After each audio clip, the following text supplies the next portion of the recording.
What was the most genius criminal move that hoodwinked everyone?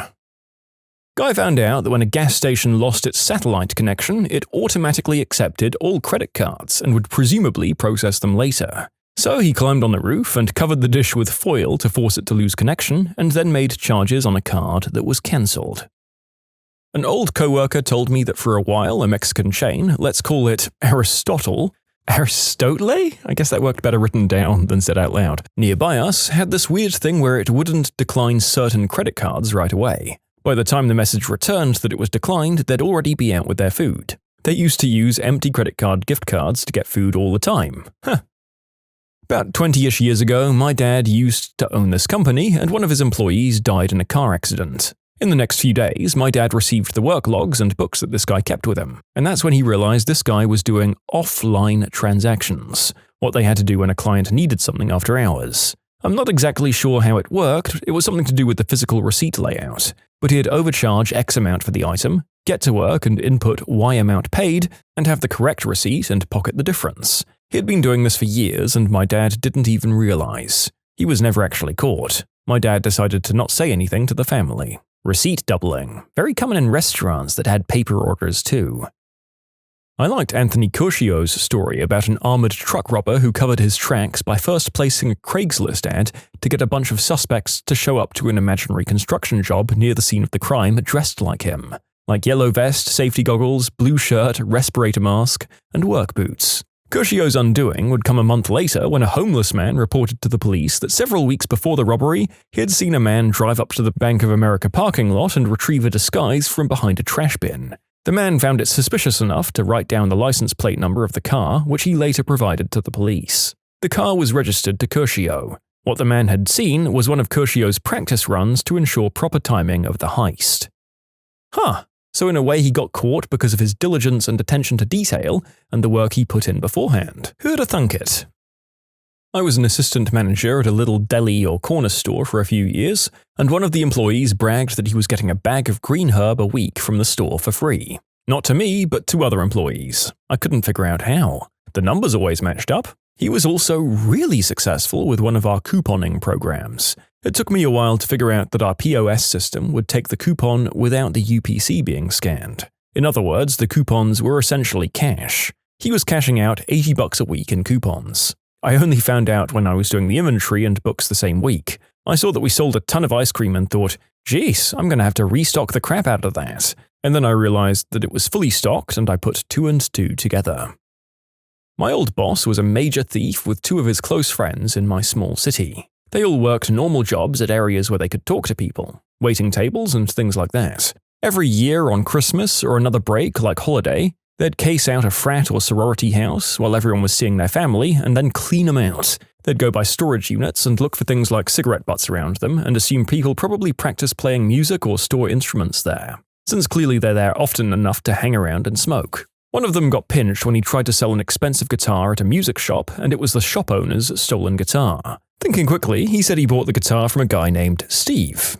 Gave the cops all of the info since he'd been working with Steve at the restaurant waiting tables. Well, Steve actually just died about a week before in a car wreck, so no charges on anyone. They had ATVs, motorcycles, every video game console, TVs, instruments, the lot. When they were finally busted selling a 4-wheeler to a sheriff's daughter, the other detective who investigated Steve told them it was a pretty clever idea sending them after a dead man. Then they all went to prison for about 4 years.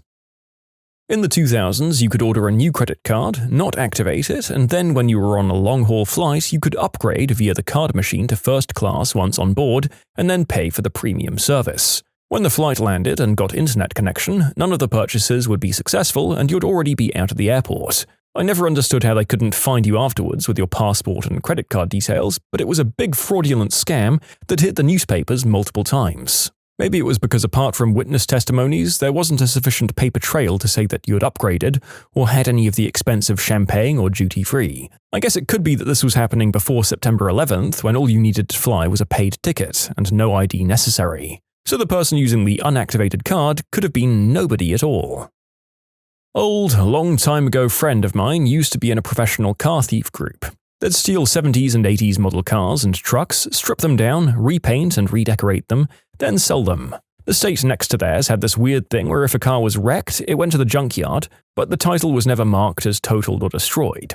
It had been changed. So they'd buy these wrecks for next to nothing, get a clean title, swap the VIN, scrap the wreck at a metal yard, and sell the newly VINed car at a normal price to regular people. When asked what made him quit, he laughed and said, "The local district attorney." Turns out the DA was looking for a Camaro for his wife, and my buddy had a minty fresh one with low miles for sale. The DA, along with his sheriff buddy, knocked on my friend's door to take it for a test ride, at which point my friend panicked. Not only was the Camaro hot, the other car in his garage 3 feet away was mid-rebuild and the truck out front had just been picked up. He was sure he was screwed, but they took the car for a spin, loved it, and paid cash. My friend had a come-to-Jesus moment. He saw the error of his ways, took everything automotive at his house to the scrapyard, and bought a legit car. All that very day.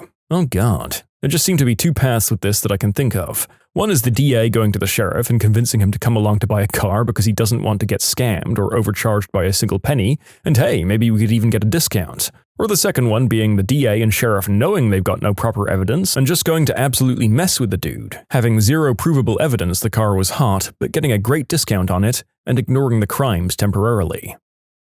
A very clever criminal was stealing electricity for his nightclub in Liverpool. The power company knew something was happening because as soon as this guy took over, their usage was about a quarter of the previous owners. They finally sent an old guy out to check the meter for problems. He discovered that they'd fitted a pressure switch on the door so that when it was opened, the meter was turned as normal, but as soon as you closed it, the meter would stop turning. 2 years they'd been investigating before he was caught. There's one guy hit like 10 banks and many other stores, just wearing his pandemic mask and a hood, always on a very rainy and stormy day. Walked into each place and handed them a note and said that he'd shoot and be certain to kill them if they didn't give him all the cash they had. Ballsy, but they still haven't caught him. Probably didn't even have a weapon. What's funny is none of the banks even triggered the silent alarm, and most of the stores called like 5 minutes after he left. He must have been pretty intimidating. Another fact, he never had a vehicle, according to the security cameras. My theory is he had an accomplice somewhere nearby pick him up, though there could be other ways. I'd be interested in theories on how he always got away so clean.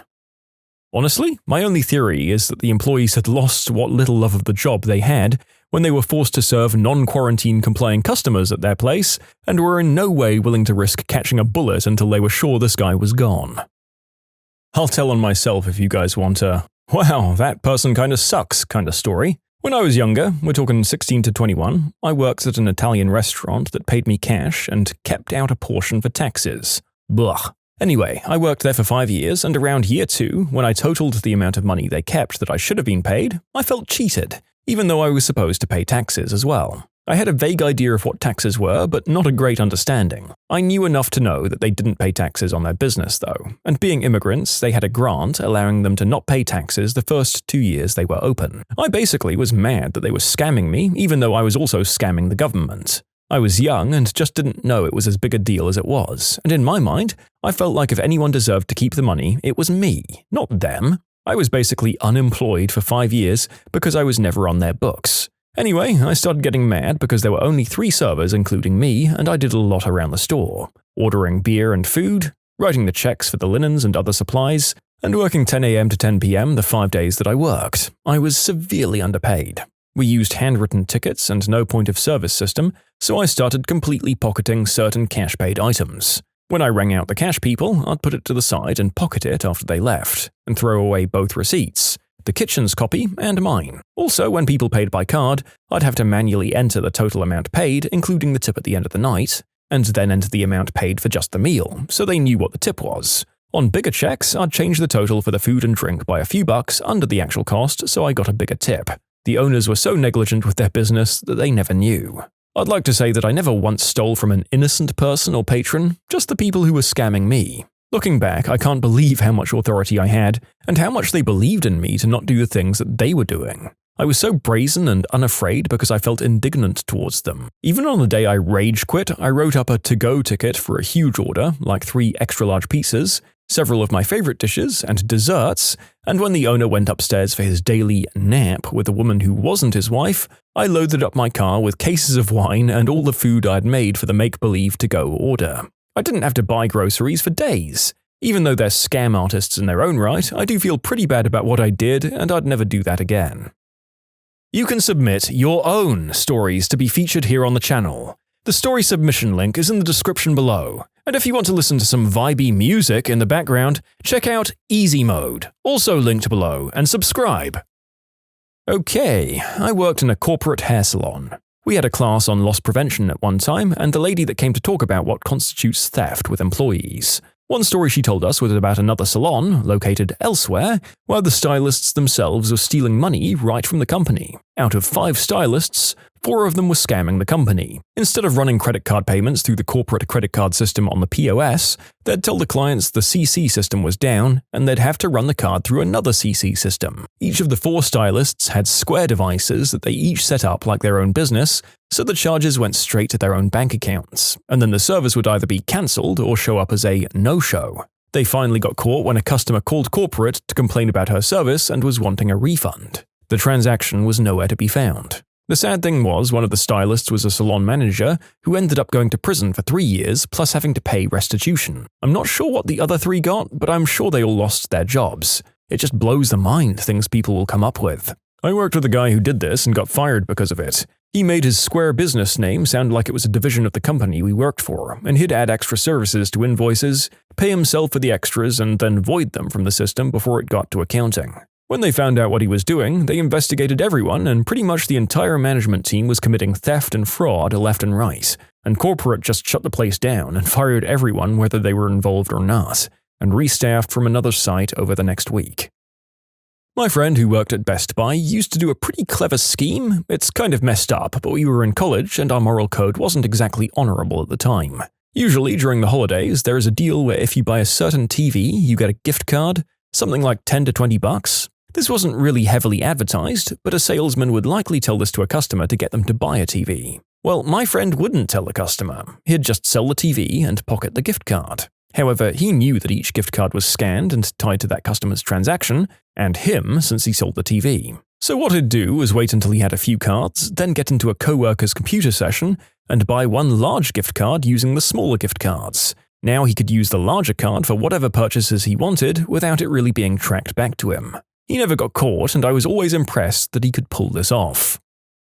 I just like to tell this story when I can. My dad used to race cars in the 80s, and he got caught by a police car. They turned on their lights and they chased him. My dad was using NOS before that was super common, and he flipped that on and took off, and then skidded into a random parking lot, crawled through the bushes and got home. Then he immediately called the police and filed that his car was stolen. They already knew my dad, but they were like, "God damn it, we'll keep an eye out for it." "Oh, look, there it is." My dad was all like, "Oh, thank God you found it," and he walked over and picked it up and drove home with it. They knew he was lying, but couldn't do anything about it. Probably had to lay low for a while after that one, I reckon. There's no way you could even risk being caught doing something tangentially illegal. No jaywalking, nothing.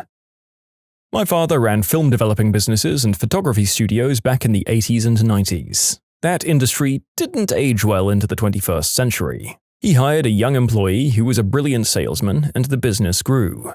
School pictures and wedding bookings soared, as did military events and running the color lab for several local newspapers. This guy could sell anything, but was a horrible photographer and couldn't run a lab, so he stayed in the sales end of the business. He offered to have his tax guy do the business taxes at a steep discount, so they changed tax preparers. Immediately after the quarterly employment and business taxes went off, this guy flipped. He refused to sell, yelled at customers, didn't answer the phone, and opened film canisters. He spoiled 2 weddings from the previous weekend, which had to be restaged and reshot. Have you got any idea how much it costs to restage an entire wedding? Imagine buying 2 complete weddings, paying to rent all new tuxes, renting the same space, and pretending to do the wedding all over to get photographs, including buying airfare for family across the country. We fired the guy and were immediately sued. He paid his accountants on the back end to refile taxes as a partnership, not a sole proprietorship, and then took claim to half the assets of the business. He walked out with $250,000 in photographic equipment and color lab machines,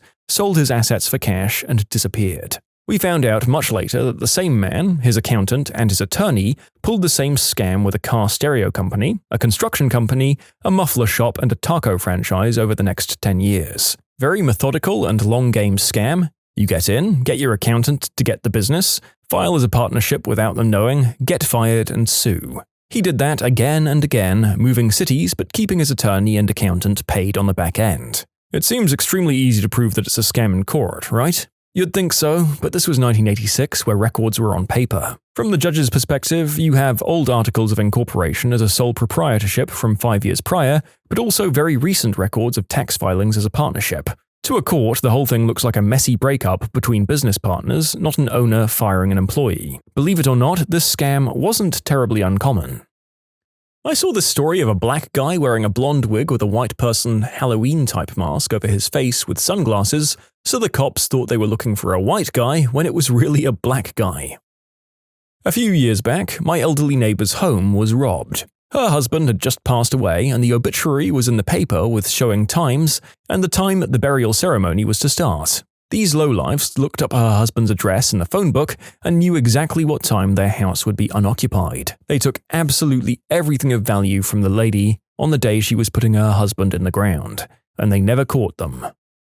My dad is an attorney and had 2 clients. One who had an old, huge Chevy Nova with a very well-hidden switch under the desk. He'd flip the switch to turn the brake lights off and then go in front of someone and hit the brakes. He won several claims from insurance companies. The second one was flying into a small international airport carrying normal checked bags. Flew in from Canada every time, small pedal jumpers. Turns out what he was actually doing was smuggling immense amounts of white snow. He refused to say a word to the cops or in his own trial, just pled out and went to jail. My dad gets a single check to pay for his service of sitting and doing the plea deal, about half of his normal yearly earnings. Turns out the guy was smuggling for Pablo Escobar, and would have been killed if he talked. I mean, these are all great stories, but I like to think about the fact that the smartest criminals aren't ever caught. I wonder what type of stuff is happening out there that we don't even know about. A bank in my hometown was robbed by a group of individuals during a historic snowstorm. We got 12 feet in 2 days, and early in the storm, the bank was still open. A couple of people just walked in, masked with weapons, robbed the place, and escaped on foot. Police response time was about 45 minutes at best, and by the time they arrived on scene, the tracks were gone. Long shot, but pure genius. Not my story, but my dad's, and I don't remember all the details. This happened maybe 3 decades ago. My dad worked bank robberies and other financial fraud cases. There was a group of guys who got involved in some kind of payroll scheme that managed to successfully and anonymously embezzle a lot of cash. Like I said, I don't remember all the details, but it involved skimming a few cents off of each paycheck from tens of thousands of checks at a time on each payday for some big company or companies. This was only possible because it was before the age when everything was digital as a given, and they got access to the physical payrolls, modified them, and then paid themselves out of the difference somehow, so that everything still added up to the books, and nobody was likely to notice the 1 or 2 cents missing from their own check. These guys had code names inspired by their D&D group, like Wizard or Troll, etc. Well, some years after my dad caught these guys, he was called in for an interview for another embezzlement case of some kind. They're doing the good cop, bad cop routine, and my dad was supposed to play the bad cop. But the guy looked familiar and kept glancing at my dad nervously like he thought he was familiar too. So he stayed quiet until a few minutes later it clicked and he said, "Hey, wait a minute, I know you, you're the troll." The other agent in the room at that point just sat back while my dad, who was supposed to be the bad cop, just started shooting the breeze with this guy, buttering him up, reminiscing about what a good case that was and how good a job this guy and his friends did before they were caught, got the information they needed, and closed another case. God damn it, guys! You were giving people another reason to hate D&D players in a time where the satanic panic was already a thing. Kind of a great switcheroo for your bad cop dad though, and good improv from the other guy. A friend of mine did some time as a Marine officer a couple of years ago. He got a call once about a suspected drunk boat driver, which here in Canada is treated the same as a DUI in a car. The difference is when the boat is docked, it's considered a house, not a motor vehicle. Therefore, you can drink on board while docked. He pulled up to the dock that the guy was at and found the guy with his boat tied up and a beer in both hands. And since the only other evidence was a witness who heard the guy on the mariner's radio, they didn't have enough to arrest him. By the way, a single DUI in Canada is punishable for up to 10 years on a first offense. For non-citizens, having a DUI from anywhere makes you permanently inadmissible to Canada. We take that crap seriously. My license plates were swapped with a car of the same make and model that was stolen. They then used their stolen car with my plates on them in a police chase. It nearly got my husband arrested for this crime until I showed them my car at the train station with the stolen car's plates on them. Cops were surprised that they were that clever. Still got caught in the end, though. Cop, but a guy bought a truck and needed plates, but was on the run and couldn't get things legally. Drove around until he saw a truck just like his and wrote down the plate. Stole multiple plates with similar numbers and letters. Combined them into one plate using tin snips, Gorilla Glue, and patience. Drove around with a clean plate for months before anyone noticed. Couldn't even tell what he did unless you were inches away from it. What happened when the teacher caught a student's note in class? I used to teach high school Spanish, and I confiscated a note from a 15-year-old sophomore once. I told the girl I was going to read it in front of the class as I unfolded it and walked to the front of the room. She was begging me not to, like her life depended on it. I later realized why. I had no intention of actually reading it to the class, but I wanted to make her sweat. I was going to make up some stuff like, "I have the best Spanish teacher in the world, blah blah blah," and I was absolutely taken aback and stood there with a blank look on my face as I read the first sentence in my head. "Hey girl, you ain't gonna believe this, but I'm pregnant again." She already had a 1-year-old. I locked eyes with her, and she gave me this incredibly guilty look, but she was relieved that I wasn't actually going to read it to the class. I was absolutely speechless. When my mother was a teacher in an inner-city middle school, she found a note left behind in a classroom that said something along the lines of, "I really hope I can get pregnant by the age of 16 because I don't want my child to have an old mom." I just remember asking myself what was wrong with the world. Not intercepted, but I found it after a lab where two guys would always sit. Pretty sure they both wrote it because it was on the back of one of their lab sheets that they left behind. Person 1 had written, "Women's chests." Person 2 wrote, "Yeah, I know." Such a simple exchange, almost poetic, really. 15 years ago, when I was a new teacher, I confiscated a note that was a caricature of me with one hand down my pants and the other pushing a finger up my nose. I still have it. It was really funny. I wish I'd also had a picture of the absolute look of terror on the 6th grader's face when I confiscated it. I gave him a dry, eyebrow-raised look, and we never spoke of it again. He was in my corner after that. In primary school, I had a teacher in grade 5 who'd read out the notes passed around if she caught it happening. So I wrote out a note and made it obvious I was trying to pass it to someone. She got the note, brought it to the front of the classroom, and started to read it out. It said, "Thank you, students, you can all go home now. Class dismissed." She did have a laugh about that one. Yeah, the best sort of teachers to have are the ones who take your education seriously and don't pander to you, but who are also able to take a joke. Seriously, some of them want to be authoritarian figures and some of them want to be liked way too much. This lady has hit a good balance. My chorus teacher sings the notes she catches. She usually just skims through it, but this time she just put the paper on the piano and started singing. It ends up being an entire story about a girl who ended up dating her cousin. Very uncomfortable for the entire room.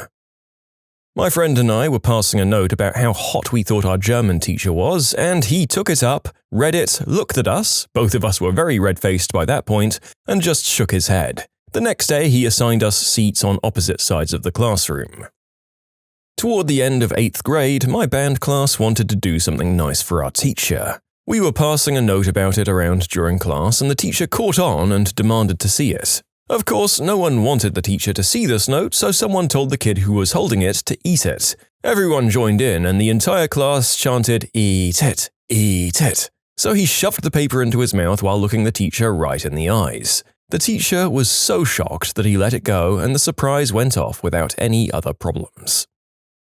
I taught 8th grade English in a rural county in the Bible Belt. I taught Midsummer Night's Dream after TCAP, standardized end-of-year tests. The last 2 months of school was basically babysitting. I found a note passed between two boys. It was about one of the main characters in the play, and it was written in Elizabethan English. It was written poorly, but they'd really put some effort into the trash talk. I found out later who'd written it and gave them extra credit for paying attention to such a degree as to replicate Shakespearean-style language. It was one of the top 10 that made me excited to be teaching.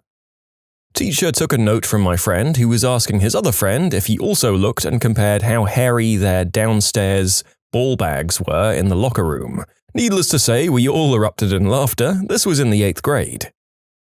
My sister is a teacher, grades 3 and 4. They were just learning about some life and health education, but obviously they were still very naive. One day she caught a note being passed from a boy to a girl saying, "I like your bobs." She found it extremely hard to keep herself composed. It's just so innocent. It was hilarious. I had a teacher confiscate a note I was passing to a friend, only it wasn't a note, it was a tampon. I had a teacher do the same thing, but she didn't think it through first and didn't pretend to read it. She just went on ahead. Unfortunately, it was written to a friend who was constantly bullied by some mean girls, and the note said, "Don't let Alyssa bother you. In 5 years, you'll be graduating college and she'll be a worn-out working girl." Guess who was in that class with us? The teacher got in a metric crap ton of trouble, which I kind of feel bad about, but not really because she should have read the note to herself first. I got a 3-day suspension. I was more or less right about that girl, though. I had this elderly, mean, nosy teacher in middle school. She was the kind of woman who strode into the nurse's office, sneered at the kids and prodded the nurse to talk about them, especially the little girl with a weight problem. She taught health and some sort of reading class. We got lots of kids who just couldn't read in that school. She was infamous for reading notes she intercepted aloud to the class, so one day, after she intercepted a note of mine asking something trivial and belittling me, I wrote a note and very obviously passed it to the kid at the next table over, urging him to pass it along. It went to 3 kids before she caught it, snatching it out of a girl's hands, striding back to her desk, and reading loudly in her typical condescending tone, "I'm Sofa King, stupid." Seriously. In middle school, my algebra teacher confiscated a note that a couple of us were writing about our new product idea. Mints, but for your hoo-ha. Not a teacher interference, but still embarrassing. One day in my 9th grade English class, very emotional and angsty me decided to write a poem about how hard life is and how out of control I am. Later that night, my sister and her friend came home from hanging out after school, laughing hysterically at a piece of paper. My sister came up to me saying, "Look at this awful poem we found in a desk in," and she gave my teachers' names, "classroom.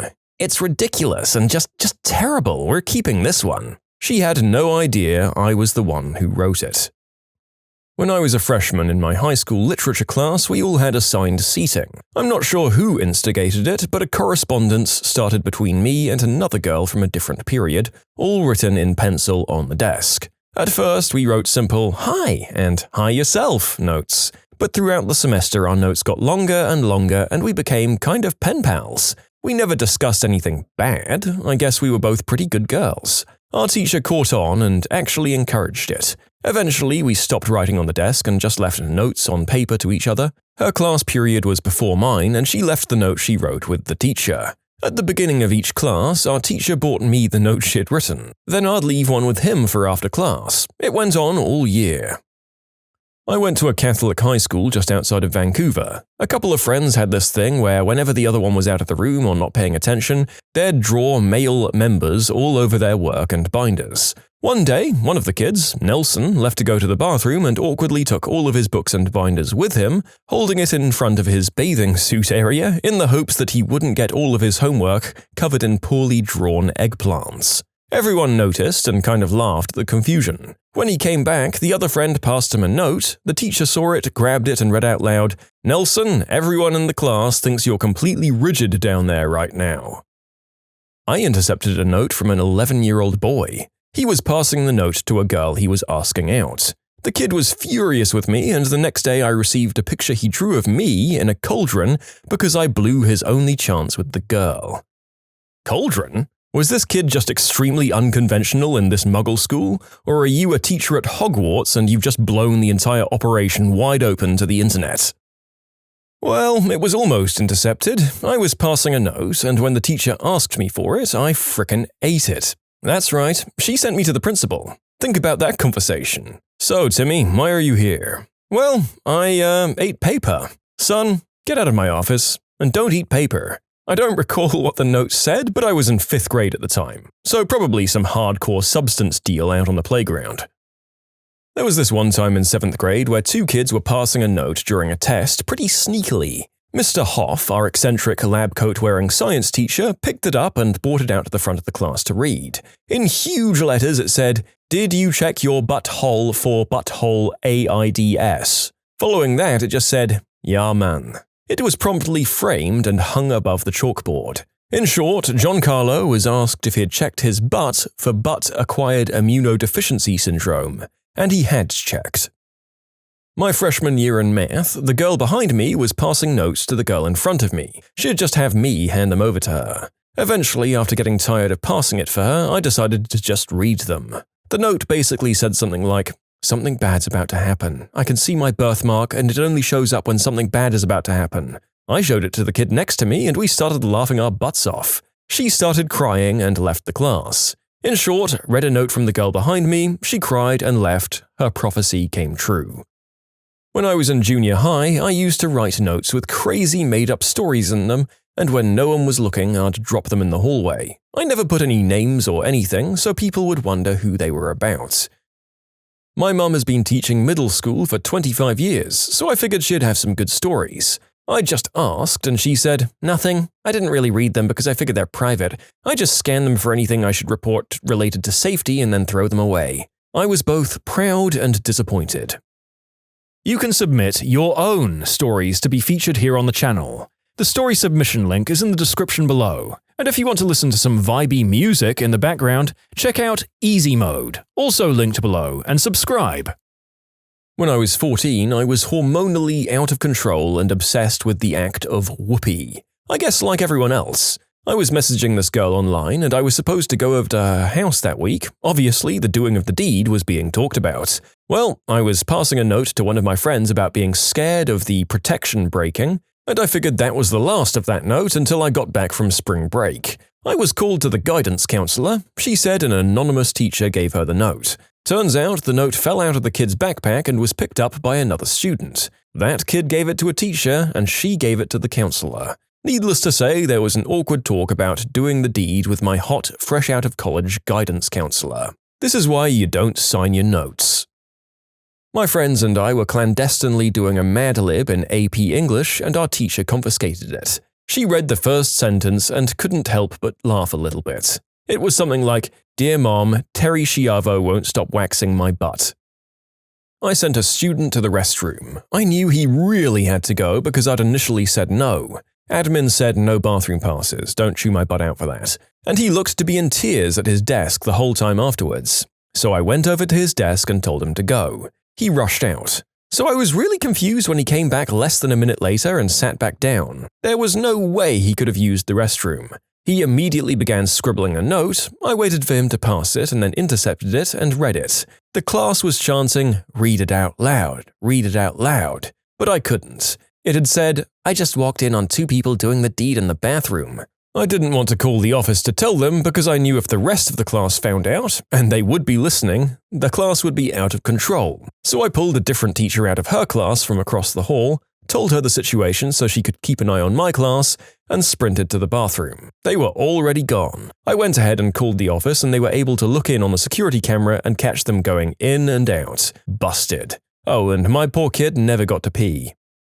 I teach at a high school in Tokyo. I walked past a boy student passing a piece of paper to a girl student. I grabbed it. On that paper was an amazingly detailed drawing of some kind of sun monster with numerous sun tentacles perturbing out. At the end of each of these appendages were male anatomy heads and mushrooms. The boy looked at me with a grin and asked if I could tell which ones were men's organs and which ones were mushrooms. I laughed and handed it to the girl it was being passed to and told her to enjoy. My IT teacher once told us a story of a student that had drawn a caricature of the teacher being fat, which the teacher kinda was. He gave the kid $20 and still has it hanging on his fridge. Not really an intercepted note, but in my freshman English class, I dropped a few papers out of my notebook, and the teacher caught me picking them up. Then she had me read my note aloud, saying something like, "We don't pass notes in my class. If you can't say something out loud, then it doesn't belong here." So I read my past note. English quiz 1. Question 1. When Romeo, etc., etc. She stopped me before I could do the answer, and I was like, "Are you sure you don't want me to read the answer? I got a full 10 points for it." When I was a freshman in high school, I'd make graphic comics about the adventures of Eggplant Boy and Hoo-Ha Girl. One day, John dropped the note and the hottest girl in my grade picked it up. She laughed her butt off. I was in the 8th grade and in religion class. The teacher was talking about confessionals and I was reminded of a scene from South Park when someone, I'm not sure who, had whoopee in one of the booths. Since I wasn't a good artist, I decided to draw 3 stick figures railing each other. I passed it to my friend and the teacher confiscated it and then told the principal. I was given Saturday detention, which entailed me paying $10 to the teacher and having to wipe down her desks for 4 hours. Wait, teachers can fine their kids as part of detention and pocket the money? It says here that you paid directly to the teacher. Holy crap! I need to become a substitute and get in on this corrupt gravy train. So long, YouTube. Actually, no, I don't want to deal with kids. I'm going to keep this job. Yeah. Freshman year, in my study hall, a friend and I were passing a note back and forth, calling each other a number of names and specific racial slurs. Then the teacher finally noticed and took the note. After that, all of the other students were saying that he should read it out loud. He said that there was no part of the note that he would even think about reading in public, and we were both suspended for a week. Back in high school, one of my friends, we'll call him Note Passer, was behind on the cell phone curve. He had one, but it didn't have texting and was only supposed to be for emergencies. Anyways, this led to him passing notes around class to communicate with his friends that weren't sitting directly near him. He'd started talking to this one girl he'd liked forever, they'd been assigned a class project together in another class, and he definitely had no chance with her. She wasn't stuck up or anything, she was just unbelievably beautiful, so most guys knew they had no chance with her. And my friend, as well as much of our group, was much more on the average level. This girl was one of those girls that actually makes you stop and do a double take. Simply unbelievable. Anyways, my friend and I were sitting behind this girl in class when I received a note passed from Note Passer from across the classroom. I opened it, thinking it was to me, only to read that it was for the girl in front of me, the unbelievably gorgeous one, if you'll recall. It was some lame question about when would be a good time to get together to work on the project. My friend and I said that this wouldn't fly. So as the note passer sat there and looked on in horror from across the classroom, we crumpled up his note and started writing our own. It was this sprawling love poem which started out as a joke, just a little way to mess with our friend, but then it actually started getting good. Really good. We didn't really think anything more of it until, barely containing our laughter, we passed it forward to the girl in front of us. A poem not written by Note Passer, but with Note Passer's name on it. Note Passer's eyes declared death, while ours declared hilarity. After about 5 minutes of nothing, we figured the girl had just written it off as the joke it was, or had declared Note Passer a creep. Either way, we were going to explain that it was a joke to her after class. We were shocked when she reached back and planted a note on my desk. With shaking hands, I opened it. It said, "That is the single sweetest thing anyone has ever said to me." That's it. Just one simple sentence, and words could not explain the goldmine we had just struck for our friend who was ready to murder us the second the bell rang. Quietly and slowly, we wanted to make it seem like the note had been passed all the way there, then a new one written and passed all the way back. My friend and I hatched the beginning of a relationship through pen and paper for Note Passer. We kept up the poetic tone for a few notes and then asked if she'd like to go to the homecoming game or dance. All of this was still under the Note Passer's name, of course. She said yes, and explained that no one had ever asked her to a dance before. Later we'd learn that she was rarely asked anywhere simply because 99% of guys thought they had no chance with her. With class time running low, we sent a brief message to Note Passer outlining what had just happened, to at least trust us until after we could explain more, and that if she comes up to him before we could talk to him, to keep his stupid mouth closed as much as possible, to not show her any of his handwriting, and to not try to refer to what was written in the notes, as he had no clue what the heck they said. He gave us this stunned look when the bell rang, and remained planted in his seat when he saw that the gorgeous girl was coming over to him. She said she forgot to give him her phone number in the last note, and that he should have it so that they could coordinate times and crap before the game and dance. This was like 2 days before. Everything went well, they're still dating and in a long-term and committed relationship, and she has no clue that those original notes were from us. I guess she just never compared the handwriting, even though Note Passer and I do have pretty similar handwriting. In short, hijacked my friend's note and hooked him up with the most beautiful girl in the school. When I was in secondary school, high school but we started a younger age, I was in first year when I would have been 11 or 12. We had this maths teacher who was a bit of a weirdo. She always stared at me when talking to the class in general, which was quite unnerving. As a class, we liked to mess with her a bit. Stupid things like dropping our pens all at the same time, So one day, a note was being passed around the class saying, "Everyone drop your pens at 12 sharp. Love, Katie." When it was my turn to pass the note along, I waited until the teacher had turned to the blackboard and threw it to the next person. Mid-throw, the teacher decided to turn around and of course her eyes went directly to me, as per usual. She confiscated the note and brought it to her desk. Katie was freaking out as it wasn't actually her who wrote it, it had been her friend Liz. So Liz asked the teacher if she could go to the restroom. In our school, we had to go get our journal signed if we wanted to go to the restroom during class time. So Liz went up to the teacher's desk and placed the journal on top of the note while the teacher signed it, and then she took both the note and the journal with her to the restroom. The teacher didn't even have a clue. A couple of minutes later, the teacher started to look for the note, asked us if we'd seen it. She checked under her desk, asked Liz when she came back from the restroom if she'd seen it, but then it was never found and she never got to see its contents. The relief we felt as a class was awesome. In short, got caught passing a note, managed to get the note back without the teacher reading it.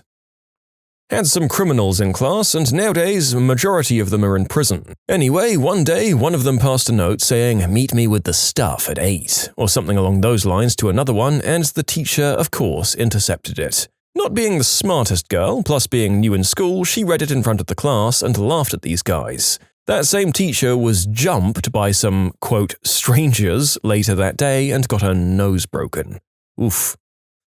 Had a science teacher who confiscated a note that this messed up boy had written to this girl who had just broken up with him. The teacher read it aloud to the whole class. It was full of personal information and was very emotional. Everyone laughed at him and the boy was humiliated. Turns out, giving everyone an open season pass to bully someone who's already in a pretty bad place isn't a great idea. That took a dark turn afterwards, and the teacher was fired as a result of some of the stuff that happened. What depressing meal made you want to give up on everything? Christmas Eve, I was working late. Broke and tired, I had a gas station cheeseburger and chips that was on sale because those items were about to expire. When I called to say hello to my mother, she mentioned how she gave some prime rib to her dog. I bought a discounted cake at the grocery store that had "Happy Anniversary Anna" still visible in the indentation, even though most of the frosting had been scraped off. I got drunk and ate it alone. I kept a tough schedule as a college student, and I remember one night I was working my part-time job in the library. The shift was from 5 through 9 p.m., and I had classes all morning and my internship all afternoon. At some point during my shift, I realized I hadn't actually eaten all day and managed to scrounge an old, flattened granola bar from my bag. I couldn't take a break and I wasn't allowed to eat at the desk, so I hid under a bin of DVDs and scarfed down that disgusting, dry oat patty like a feral raccoon, enjoying a snack under a dumpster. Not my finest moment or meal. The last thing my mother ever cooked me. I ate it almost a week after she died. I didn't want to waste it, but I knew that once I ate it, she'd really be gone. The pain never goes away, it just gets smaller and smaller until you can shove it away and it doesn't sit on you anymore. It's my birthday today, and I am eating a corn dog that I just cooked in the microwave. Alone, naturally. A tortilla topped with ketchup and mustard. Don't judge me. Dry oatmeal, the Quaker brand that comes in the little brown packets. I couldn't be bothered to heat it up or even add water, so I just ate it straight out the packet. On my 21st birthday, I'm now 62, I had a coupon for a free sundae at Farrell's. I went there by myself to enjoy my ice cream, but they bought it out in full regalia with Happy Birthday playing and singing together. And now everyone was looking at me sitting all by myself with my scoop of plain vanilla. I mean, I guess it was free. I still think I would have been mortified enough to lose my appetite at that point. The social judgment from around me probably would have stopped me from being able to enjoy that meal. But yeah, like you said, free calories. At 24 years old, went to stay with my fiancée and her family for Christmas. She dumped me on Christmas morning because reasons. I lived about 90 minutes away in another town. I went home, no dog because it was in the kennels for the holidays because I was meant to be away. Flatmates were away, family are all out of town on holiday, Christmas dinner was leftovers from the back of the fridge, alone, not even any booze to numb the pain. Worst meal of my life. I didn't have it, but my dad had a Whopper on the steps of the Lincoln Memorial on Thanksgiving Day because he couldn't attend the nice Thanksgiving dinner because he forgot his blazer. I once talked to this girl online dating for quite a while. She told me to meet her at a pub, but then she texted she was running late so she had me order for her, so I did. But then never showed after I waited with food on the table for about 30 minutes. So I ate her Caesar wrap the next day for lunch, at home, by myself, and never heard from her again. So I'll just assume she was hit by a bus, even though my town doesn't have buses. 2015 was a pretty rough year for me. I left a job I enjoy for a risky new position at a startup. It was a good company, but the project I was working on was mismanaged from the start. No guidance, no proper planning, no heads up about lack of said planning, and it all fell on me. Days turned into weeks without a day off, 14-hour days, and every time I asked for more resources or help, I was denied. Eventually, it got to a point where I couldn't run what I was put in charge of, and I felt like I couldn't breathe. I ended up quitting and survived on a bit of savings. Once that started to run out, I tried to take a much lower level job, which was terrible. I suffer from anxiety and have bouts of gloominess. Read depression. And it had gone untreated, so it crescendoed to when I just quit that job as well. I moved out of my apartment and had to move back in with my mother for a while, on New Year's Day 2016. My brain knew somewhere that I would make it out of this, but the question was when. Apologizing for the hyperbole up front, I felt like a victim with a bullet wound in an ambulance. I knew I was safe, I was where I needed to be and heading to the right place, but holy crap, there was a chance I might not make it in time. During those turbulent few months, the woman I loved, and I mean disgusting, pathetic, putrid pink loved, ended things with me after a year of quasi-are-we-actually-a-couple dating. I was in pieces. No job, no love, no real friends who weren't busy with their own lives aside from the occasional, "How are you?" text. My sleep schedule was off. I was up all night and asleep all day. I watched terrible TV shows on a couch while I watched the days of my life crash by a second at a time. I started feeling insane, hurt, not having work. I called every job I saw a listing for, dozens of them if not more. Eventually, I found an old email for someone I worked with once at that first job that I enjoyed. He was in California and offered to help me get a position out there, which did work out. I loved my home, my city, and even this lady still. I knew that staying there wasn't intelligent if it was for someone else who didn't love me back. She even encouraged me to go. She told me I'd be better off not being around her for a while. I accepted the job and bought a plane ticket. My mum dropped me off at the airport crying. She just wanted me to be happy. I'm not usually happy. I felt like I was saying goodbye to a whole chunk of my adult life that I just wanted to get back so desperately. I went through security, checked in, and found the gate. I hadn't eaten in a day or so, so I decided to sit down and have some Burger King before I boarded in an hour or so. I bought a spicy chicken sandwich with fries and a soda. I pulled up my carry-on to the table, sat down, and opened up the food. All I was thinking about was her. This was it. I was leaving. I'm not coming back, at least not for a while. If she called me at 2 a.m. in a week and wanted to see me, I just couldn't go see her. As I slowly ate the food that I wasn't even really in the mood for, she texted me, "Have a good trip." For some reason, that set me off. I just stopped eating and started crying. I was making a mistake. I should go home now. I should go to her door and make one last effort. It would be great. Don't get on the plane. Don't get on the plane. I sipped my soda. Don't get on the plane. A few minutes later, I threw my trash out and walked to the gate. When they started boarding, I got on the plane. It took off. I left. I spent 2016 in California. I made new friends. I got to see some amazing things, and I, as cheesy as it sounds, worked on myself. I grew to enjoy California very much over time. However, I still missed my hometown, and eventually last month I realized that I wanted to come home. Not because of fear or because of her, but because I just felt like I wanted more time with my home city. I missed the streets, the architecture, the people, the food. It was when I realized this is why I wanted to come home that I decided to. My company was very understanding and helpful in securing a transfer. I'm back in my home city now, working the job I had before all of this happened. I'm glad I get to see my friends, and yeah, it turns out I do have a lot of friends, but you can never see that when you feel like I did back then. I still think about her sometimes, but I haven't talked to her or seen her since I got back. I feel no need. Things get better. But that was a terrible Burger King value meal. In short, got dumped, left 2 jobs, had no money, moved back with my mum, decided to move to California and leave everything I loved behind, ate some depressing, tear-covered French fries at the airport, and things got better. Bologna sandwich in jail. I love that we had a long story in which the food was really just the watershed moment and we got to see the full exhaustive before and after context, and then it was followed by a 4-word sandwich story where I think a bit of context would have very much sated some of our curiosity about how that meal came to pass. Let's get some balance here, people.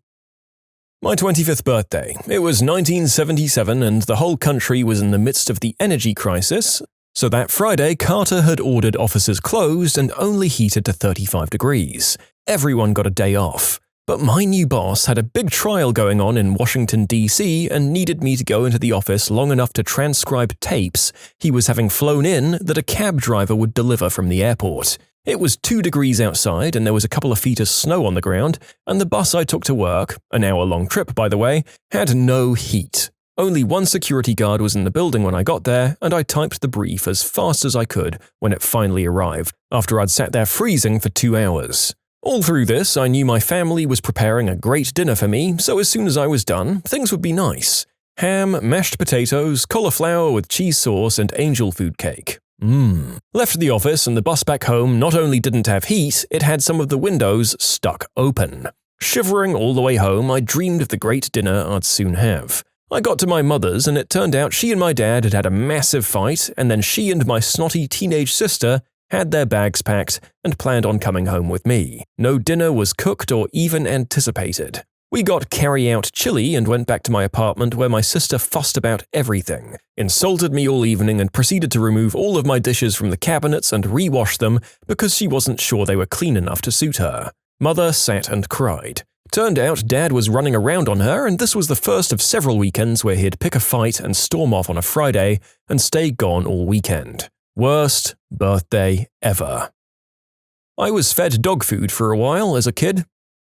Sitting with the kids, laughing about their day, encouraging them to eat their dinner so they'll have energy tomorrow. And then, after they're in bed, eating the leftovers off their plates and filling up on tap water because I didn't have enough money to feed all of us, and I wanted to protect them from knowing that I'd failed as a parent. The very fact that they ate dinner that night is evidence that you didn't fail. You sacrificed for your children, and that's exactly what a good parent does. Times can be tough, very, very tough, and when times are that tough, what separates the good parents from the failed ones is who the parents put first. You can submit your own stories to be featured here on the channel. The story submission link is in the description below, and if you want to listen to some vibey music in the background, check out easymode, also linked below, and subscribe. Unlimited pancakes at IHOP. I took a bet that I couldn't finish 20 pancakes for $150. I started regretting that bet on number 7 or 8. New Year's Eve between 2013 and 2014. McDonald's, eaten by me, my uncle, my parents, and a neighbor in a house with a dying man. My grandfather was dying of end-stage liver cirrhosis, Parkinson's, and a blood clot. He was on hospice care in his own home. We couldn't afford a full-time caregiver, so me and my uncle were voluntold to care for him as he died. New Year's rolls around, we share a depressing meal together and try to be of good cheer, but it didn't work. I was an escort, and I'd usually try to get in and out on my way home. I usually felt really dirty sitting in the booth by myself, but the worst time was when I was hired by 2 guys, and after we did the deed, they went and got me Wendy's, which I proceeded to eat undressed at the foot of a dirty motel bed, while those 2 creeps stared at me. Every Valentine's Day, I order and eat a whole pizza while watching Eternal Sunshine. I ate a huge bag of raisins for 3 days because that's all I had. One time in college, I was returning to my dorm room late at night and I was really hungry, but I didn't have any cash for the vending machine, nor any means of transportation to the nearest food joint. Sure enough, there was a pizza box sitting atop the trash can in the hallway, the box not being big enough for the can. I opened it and I found 2 entire slices of pepperoni pizza, which I ate then and there. It filled me up, but I felt like a damn hobo.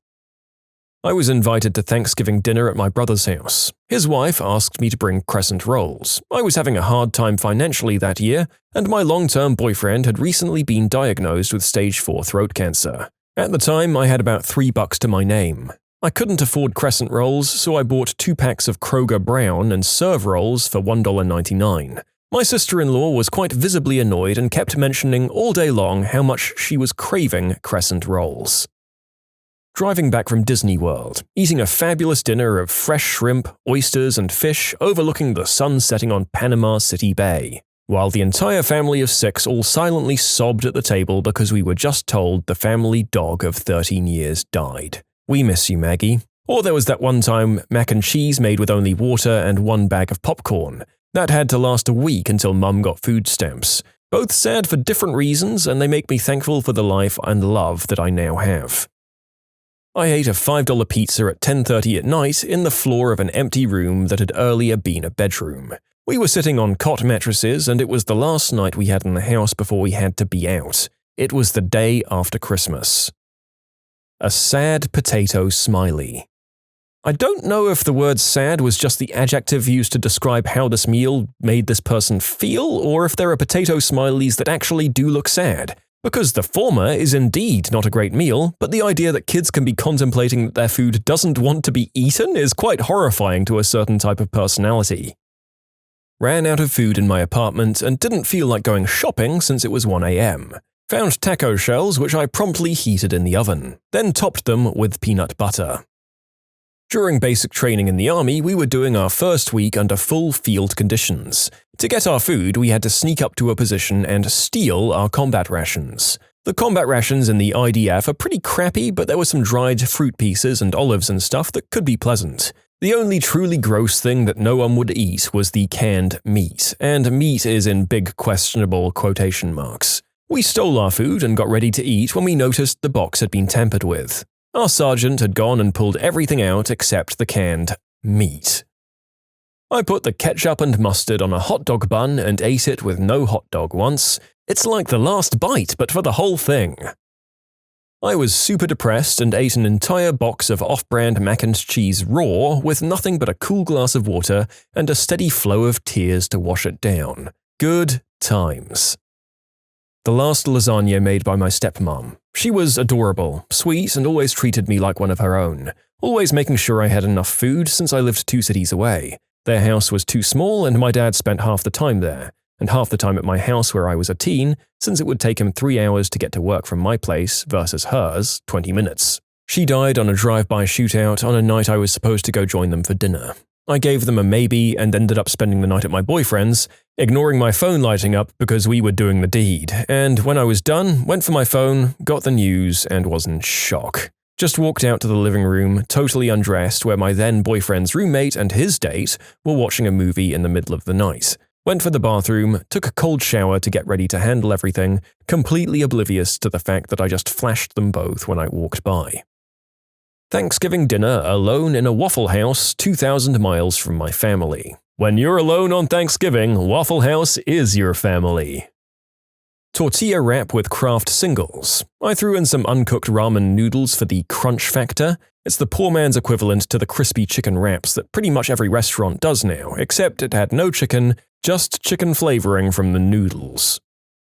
I remember how we got our first microwave when I was little. I was so excited because I loved melted cheese on top of a piece of bread. Well, we didn't have any bread that day, and for some reason I didn't even use a plate. But I just put a slice of cheese inside the microwave and used a knife to get the cheese out and ate it. 9 out of 10 would recommend. I was living with my parents after college and had a hankering for Peking duck. I spent the weekend getting the duck, buying the equipment to correctly hang it in preparation, basting the skin with honey, making the little pancakes by hand. It wasn't until I took it out of the oven that I realized I had no one to share it with. I sat by myself in the dimly lit kitchen and could only eat a few bites before I was so disgusted with myself that I threw the rest away. 2 months later, I moved across the country and started a new life. To this day, I still hate Peking duck. My wife doesn't like Famous Dave's and she was gone one weekend, so know what I got? Famous Dave's. I sat waiting, game for my barbecue goodness to take home, talking to the person about how I never get it and all. I got home and dig in and it's pretty bad. So disappointed and let down. In short, the Famous Dave's in Rochester, Maine isn't that good. Christmas in New York City. Too broke and not enough vacation to travel and no friends in the city yet. The holiday consisted of a couple of days' worth of Little Caesars and whiskey. Canned tuna mixed with mayonnaise packets from some fast food place and sriracha on saltine crackers. I actually like it, and I don't eat it because I'm poor, but after I told my mum that's what I was eating during a phone call, all the presents I got for birthdays and Christmas is food-related. Well, I guess I don't mind, and I still have a crapload of Pepperidge Farm sausages and cheeses she sent me for Christmas. When I was a kid, we had a Thanksgiving dinner in the hospital cafeteria where my dad was working late. I was one sad little camper. I had only a little money left for the last week of the month, so I just picked up some cheap veggies to cook with some mince that I already had. The intention was to cook a large meal to last for the whole week. Well, I had a brain toot and forgot to brown the mince before I mixed in a whole lot of liquid, so I ended up just having to boil this watered-down mince until it was cooked enough for me to eat. It was really gross, and it was all I had for that week. My flatmates all made fun of me. I went to a high-end restaurant, $30 for pasta with peas. My fault for thinking there was more to it, I guess. A McDonald's salad. Hot chocolate powder from the packet scooped out with a spoon. I thought this was for depressing stories, not delicious ones. A salad. I had to lose a few pounds, and I didn't know yet that dieting is focused more on eating the right food and in regulation, and that it didn't mean starvation and depriving myself of the good stuff. I sat there chewing my greens, feeling like a miserable cow grazing alone in a pasture. I work at a diner-like thing, and we're able to eat leftover stuff that's either too small to serve or something like leftover fries. I once had a lunch that consisted of half a mozzarella stick and 2 fries. Oh boy, the minimum wage special. I'd say it never gets old, but it really, really does. Alarmingly quickly, actually. A sheet of paper. And no, I'm not kidding. Probably every meal I've been eating since I moved to a different country for work. I don't know anyone here, so most of my meals are eaten alone. Breakfast on the train to work or at my office desk, since I don't have time in the morning to eat it at home. Lunch mostly alone, since I'm not close with anyone at work. Dinner alone at home, since me and my housemates get off from work at different times, and I'm not close with them either. I miss the days when I looked forward to eating a home-cooked meal shared with my family back home. Killed a goat in Afghanistan. Platoon leader was killed. Ate the goat. Lots of people sad. Plain toast and applesauce, which I later threw up. I love the stomach flu. When I ordered some awesome udon noodles like 5 minutes before the "It's not you, it's me" speech began. I went camping and woke up extremely hungover one morning. I was starving but really didn't want to try and cook anything, so I settled for canned chicken breast and crackers. It was terrible! The smell of the chicken juice should have been my first warning. What was the most epic "I rest my case" moment that a lawyer got to dish out? I was on the losing end of this one. I was representing a pro bono defendant who was attempting to regain custody of her children. The family division attorney was laying out his case to the judge for why my client wasn't ready, and his final point was that my client had refused emotional counseling to avoid violent fits of rage that she had inflicted on her children. On cue, my client jumps up screaming, "Frick you, judge lady, you stupid frickin' C-word! Frick y'all for taking my fricking kids, you fricking C-words!" I just caught the opposing attorney's smirk of satisfaction as I got up to usher my client out of the courtroom. I was prosecuting some kid. He had an antisocial behavior order, which meant that he was not supposed to go to a certain street. He'd pled not guilty on the basis that he hadn't been there. I opened my cross-examination by holding up a map and pointing at the street. I said to him, "You went here, didn't you?" He said, "Yes." In England, we don't say "I rest my case." Instead, I looked up at the bench and said, "No further questions," and sat down. It might not seem epic, but I got the defendant to admit the offense with one question. That never happens. Opposing counsel decided that I'd coached my witness and gave him lines to repeat, that he was lying. Short version is that he asked the witness if he spoke to me before he testified. The witness said that he had spoken to me. The attorney looked like he thought he had me. The attorney asked the witness what I told him and what instructions I gave him. Witness looked him dead in the eye and said, "The first thing he told me was to tell the truth no matter what. He said the lawyer's never the one who goes to jail, that he isn't going to go to jail for me, and if I lie, I'm on my own." The attorney looked like someone had taken the air out of him. Everyone in the courtroom simultaneously looked at me. Only time I've ever smirked or laughed in court. I wanted to put my feet up on the table like I was Vincent LaGuardia Gambini, hands behind my head, and say, "I'm done with this guy." Yeah, it's nice to know that people who practice law are still prone to the same bouts of being confidently wrong that you see in other professions. They just get paid more for it. I had a trial against a guy who was self-representing, and he was constantly asking my client about conversations she had had with me. First of all, no, I'm not coaching her to lie, and second of all, there's a thing called privilege, which means the things we discuss aren't compellable. It was an exhausting trial. Needless to say, he was ordered to pay about $1 million more than he actually owed. Not a case-winning moment, but a motion-winning one for sure. Think of cases like a big conflict, with motion hearings as little conflicts. Opposing attorney was insisting that Rule A meant that they could do X. I tried multiple times to point out that Rule A literally didn't say that. During the hearing, the judge reached behind them, grabbed their rules of civil procedure, basically dictionary of rules, placed it in front of the other attorney and said, "Show me where Rule A says X." The other attorney didn't take the hint, read the rules out loud for a brutal 5 minutes, and gave the book back. I said, "Judge, I have nothing to add." It was pretty fun. When I was in law school, I had to argue a case for an exam. I was the last in my class to go, so there wasn't anyone arguing against me. I opened with a motion to dismiss since opposing had failed to show up. The judge grading me chuckled and said, "Touché, counsel." I still had to go forward, but we got off on the right foot and I ended up with an A.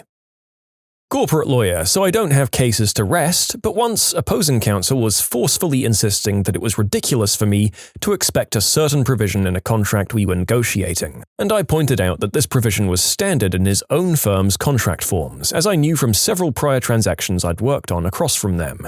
Pretty exciting stuff. He took it in stride and said jokingly, "Well, of course it's fine when we ask for it." I represented a company that was sued for breach of contract by a former independent contractor. The guy was basically alleging that my client wasn't paying him correctly in accordance with the contract. During his deposition, the guy admits that he'd never reviewed any documents to make sure his allegations were true, never reviewed his complaint before filing it to make sure the allegations in it were true, and had no idea whether or not my client actually failed to pay him in accordance with the contract. Basically, he tells me that he was suing my client because he didn't think their agreement was fair, even though he agreed to the terms when he signed the contract. The kicker is that he admitted that he owed my client money. At arbitration, he tries to flip his story and started giving testimony that's the exact opposite of his deposition, so I whip out his transcript and undermine his testimony bit by bit. Needless to say, I won that case. Defendant in a bench trial for a speeding ticket said he couldn't possibly go as fast as the officer clocked him. He knew this because he videotaped himself accelerating from full stop to the location where the officer sat. His experiment showed his vehicle could only get to 55 miles per hour and not the 67 he was clocked at. The AITA then moved to have another speeding ticket issued because the actual posted speed limit was 50 miles per hour. 5 miles per hour over is probably just a fine and a few points. 17 over is possibly reckless driving depending on the officer's discretion, so I don't think he was being too dumb. Oh, this was during sentencing. "Mr. Defendant," they were a local boss gang, "you stated you are not and have never been in a gang." "That's correct. Do you have any tattoos?" "Yeah, I have a tiger on my calf and one on my chest that says GD for life." "And what does GD stand for?" "Gangster Disciples, but no further questions, Your Honor." Complaining witness accused my client of stalking, said she told him numerous times that she wanted nothing to do with him. My client claimed they were dating, but whenever she got mad at him, she'd call the cops and say he was stalking her. On the stand, she had testified that she had never dated him, never invited him into her home, wanted nothing to do with him. She presented a photo on her phone of him sitting on her porch to prove that he'd come to her property. I asked the judge's permission to look at the photos before and after the porch photo for context. Girl had dozens of photos of the guy who was clearly her boyfriend. I showed her one such picture. "So this is Mr. So-and-so, right?" "Yes." "In this photo, he's on a bed." "Yes." "This bed is yours?" "Yes." "This bed is in your bedroom?" "Yes." "You took this photo of him?" "Yes." "He's smiling in this photo, right?" "Yes." "And in this photo, he's wearing your brassiere?" "Yes." No further questions, Your Honor. My sister got T-boned by a car, causing a concussion when I was younger. Long story short, we were in court with the judge who asked the driver if he'd ever sped before. "No, Your Honor, I never speed," was his reply. The judge asked him a couple more times if he was sure if he'd never sped, ever. The driver was adamant that he never sped and never had before. A few minutes later, my sister's lawyer gave the judge some paperwork. The judge read it and said to the driver, "It seems that you have some past driving violations. Can you tell me what they're for?" Long silence and stupid face followed by, "Speeding, Your Honor." The driver had to pay medical bills for my sister. It either takes a man with a complete lack of faith in the legal system or an absolute moron to go in with that much of a bald-faced lie and think he could just walk himself out of trouble that way. I was in traffic court one time and saw a lawyer straight up murder a cop with his words. The cop had previously testified that the weather on the night of the traffic stop was heavy rain and winds, so strong that the defendant could only open his window 3 inches, and that the car had stopped in an area with very little shoulder, forcing the cop to approach from the passenger side and not the driver's side. The cop had then testified that he smelled a strong smell of alcohol on the defendant's breath. When the defense lawyer got up, he repeated what the cop had said almost verbatim and asked how he could have possibly smelled alcohol on the breath of someone on the other side of the car, through a 3-inch crack in the window on a night with pouring rain and strong winds. The cop sort of opened and shut his mouth a few times, squirmed around in his seat and said, "That's just what I always write in my log to remind me that it was a DUI stop." The judge threw the case out. No motion to dismiss needed. Then he took a break and called the traffic prosecutor and the cop into his office. I'm guessing it wasn't for a nice spot of tea and some scones. I'm relatively junior, so I'm hoping to beat this one day. I defend professionals and brought a motion to dismiss case on the basis that the plaintiff couldn't prove my client was negligent as she had not served the required expert evidence. As opposing counsel and I waited for our motion to be heard, we were sitting in the courtroom. The judge, who I didn't know and who hadn't read our materials, wanted to talk to the parties of a short trial, which was to be heard after our motion was argued. The matter was also a professional negligence matter, and the plaintiffs had no expert support. The judge then spent 10 minutes explaining that he'd practiced in professional negligence for many years and was well versed in the evidentiary requirements to prove the elements of professional negligence. In fact, he said, "I very rarely use the word impossible in this courtroom, but it is impossible for you to be successful without expert evidence." Our matter was then called, and I revelled in explaining to the judge that he was about to hear a motion to dismiss a professional negligence case on the basis that the client had no expert evidence. I won. I do mostly solicitor work, so if I'm doing my job right, I don't get a whole bunch of these kinds of moments. That being said, I had a long-time client who was being sued, and I got to shut down the guy suing him in a very satisfying way.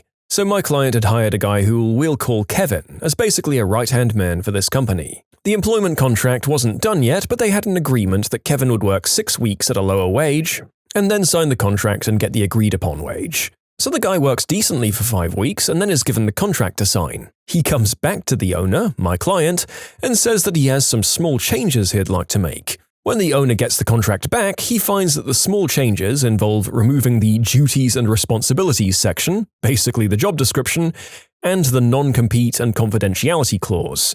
Not only that, but he's written in a higher salary than agreed and added a bunch new benefits for himself. Obviously, my client tells him that he can either sign the contract as it was originally laid out, or he can find himself another job.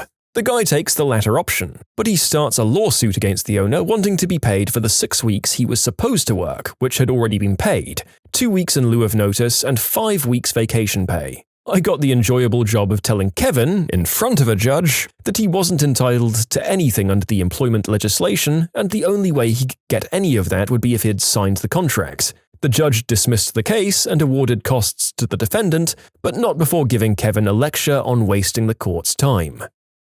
You can submit your own stories to be featured here on the channel. The story submission link is in the description below, and if you want to listen to some vibey music in the background, check out easymode, also linked below, and subscribe. We had a case where opposing counsel was cross-examining our expert witness on hydrology regarding some silt and runoff issues. "Mr. Smith, wouldn't you agree that the book I'm holding is highly respected in your field and considered to be the gold standard on the subject?" The witness said, "I'm aware that it's highly regarded in my field. Would you be willing to explain in your own words what paragraphs 6 through 10 on page 121 is describing?" The witness reads the passage word for word. Yes, I can read, but could you put this passage in your own words for the court?" These are my words. I wrote this guide. We were the defendants. We were being sued by an HOA over silt in a lake. We were able to prove that we weren't responsible and prevailed. It actually originated from another site and entered the lake elsewhere. However, that site was owned by a very large corporation, and I don't think the HOA wanted to fight with an entity that could fight forever in court. HOA vs. megacorporations, when a slimy force meets an immoral object. It's the kind of battle you don't have to feel bad watching because you know that either way, some garbage people are going to lose. That said, I guess all the money's going to lawyers on the end, and it would be better if the silt wasn't in the water. Oh well.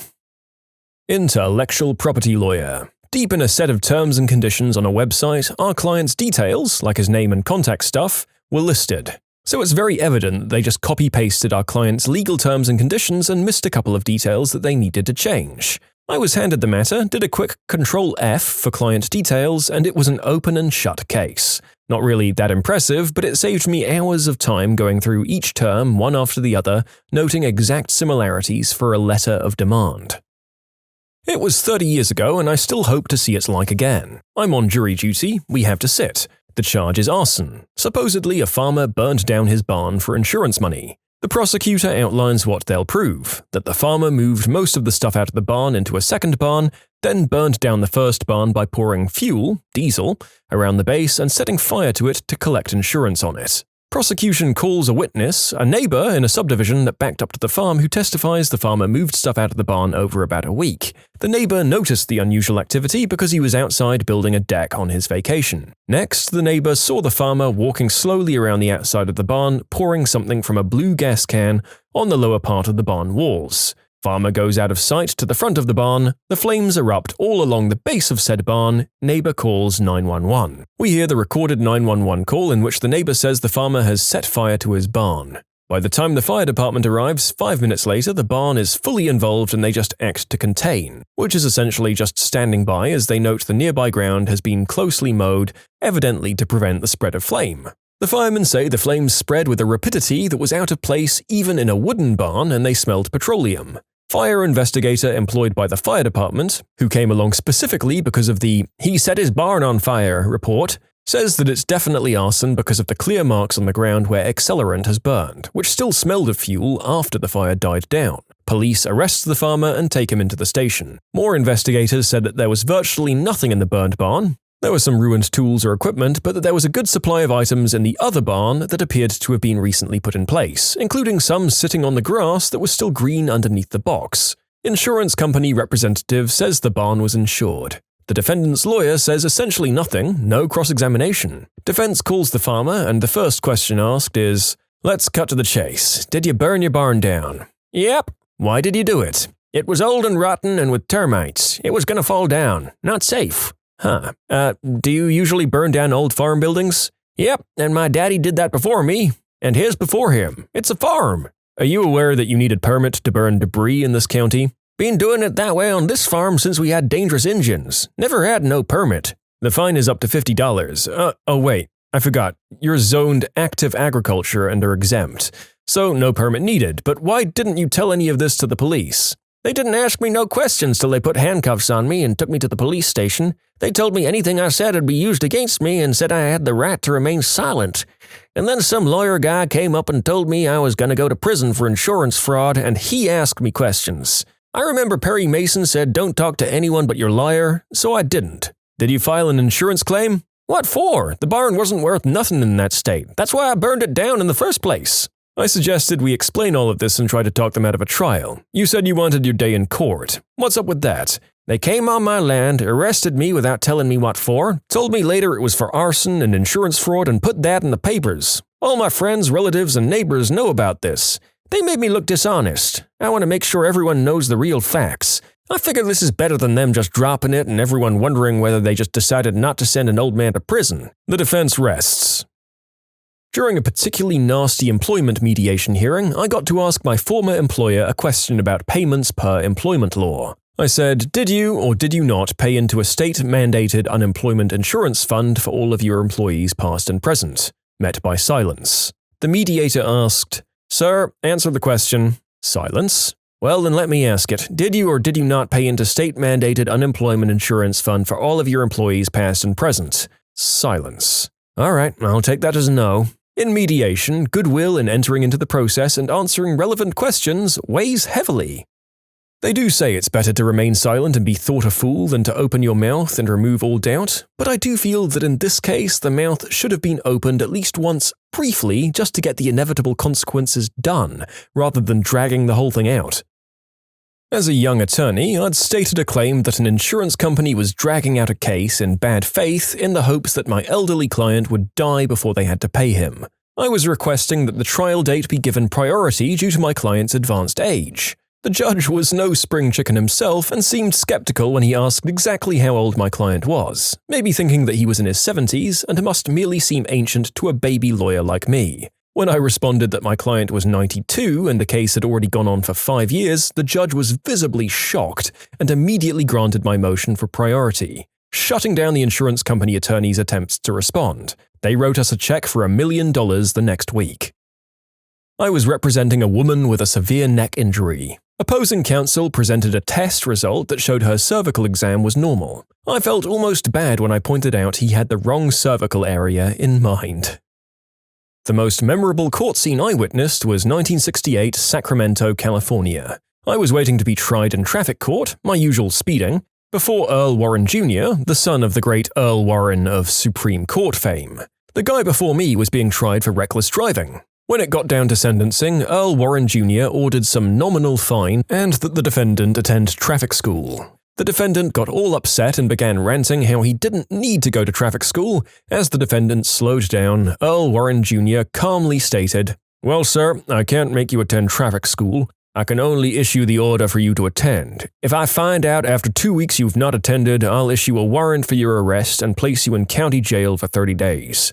At the end of which I'll renew the order for you to attend traffic school, so we can keep you going in and out of jail until you decide to attend traffic school." The guy just grumbled and walked out of court. I don't know if he went. I certainly did when I got a similar sentence. It wasn't a trial, though we had one of those and I won it easily. It just always stuck with me because of how clearly the law supported my position to the point that it was inarguable otherwise, and also because of how ridiculous the claim of monetary damages was. A guy moved out of his apartment, turned in his keys, and then came back 15 days later demanding access so that he could retrieve belongings that he'd left behind, which at that point had been trashed. It was just some minor furniture-type items, a lampshade is the only thing I clearly remember, as well as a box of his college notebooks, like the notes he'd taken during class. He was furious and sued the landlord in small claims for $5,000, the state maximum, because his notebooks have such huge value apparently. They hired me and I responded, which moves the case out of small claims, which is just the way it works here. I note that this isn't the case for every state, but our rule is better than yours, end of story. Moving out of small claims put him at a huge disadvantage because now he can't rely on the lax rules of small claims, so he goes out and hires an actual lawyer. The lawyer calls me to try and talk settlement. I know her pretty well, so I wasn't rude or anything, but I kinda scoffed and was like, no, that won't be happening, and I direct her attention to a particular state statute and then read it out loud to her. This statute, unlike everything else in the law, isn't overly long or wordy or hard to follow. It just says bluntly that when someone actually moves out and gives notice of this, items left after 10 days are abandoned, period, end of story. I could feel her deflate on the phone and encouraged her to dismiss the suit. She didn't. We proceeded to a short bench trial in district court that we won. Terrible people had stolen all of this little old lady's money, but their only evidence was a document in the bad person's handwriting that was allegedly dictated. It said September 2012. No day, just the month. Clearly the rogue had forged that when she found out about the lawsuit, and not remembering when she'd stolen it, she'd hoped she could guess within the month so that no one could challenge her. So I was questioning her about it. Exhibit B is the little old lady's bank record. I asked, now, that withdrawal at the bottom, is that the alleged gift? Yes. Can you read the date of that transaction for me? August 25th, 2012. Thank you. When did you realize, oh, I've got to run for my life? Bad diesel fire at work. I saw the fireball billowing towards me, so I jumped in a pit. The fireball blew over me, and when it retreated, I got the heck out of Dodge. I got some gnarly third-degree burns, but I survived. What the frick? Do you work in Bowser's Castle? Well, it was an oil refinery, actually. A 500-pound hog got loose at the state fair and started charging right at me. I've never run so fast in my life.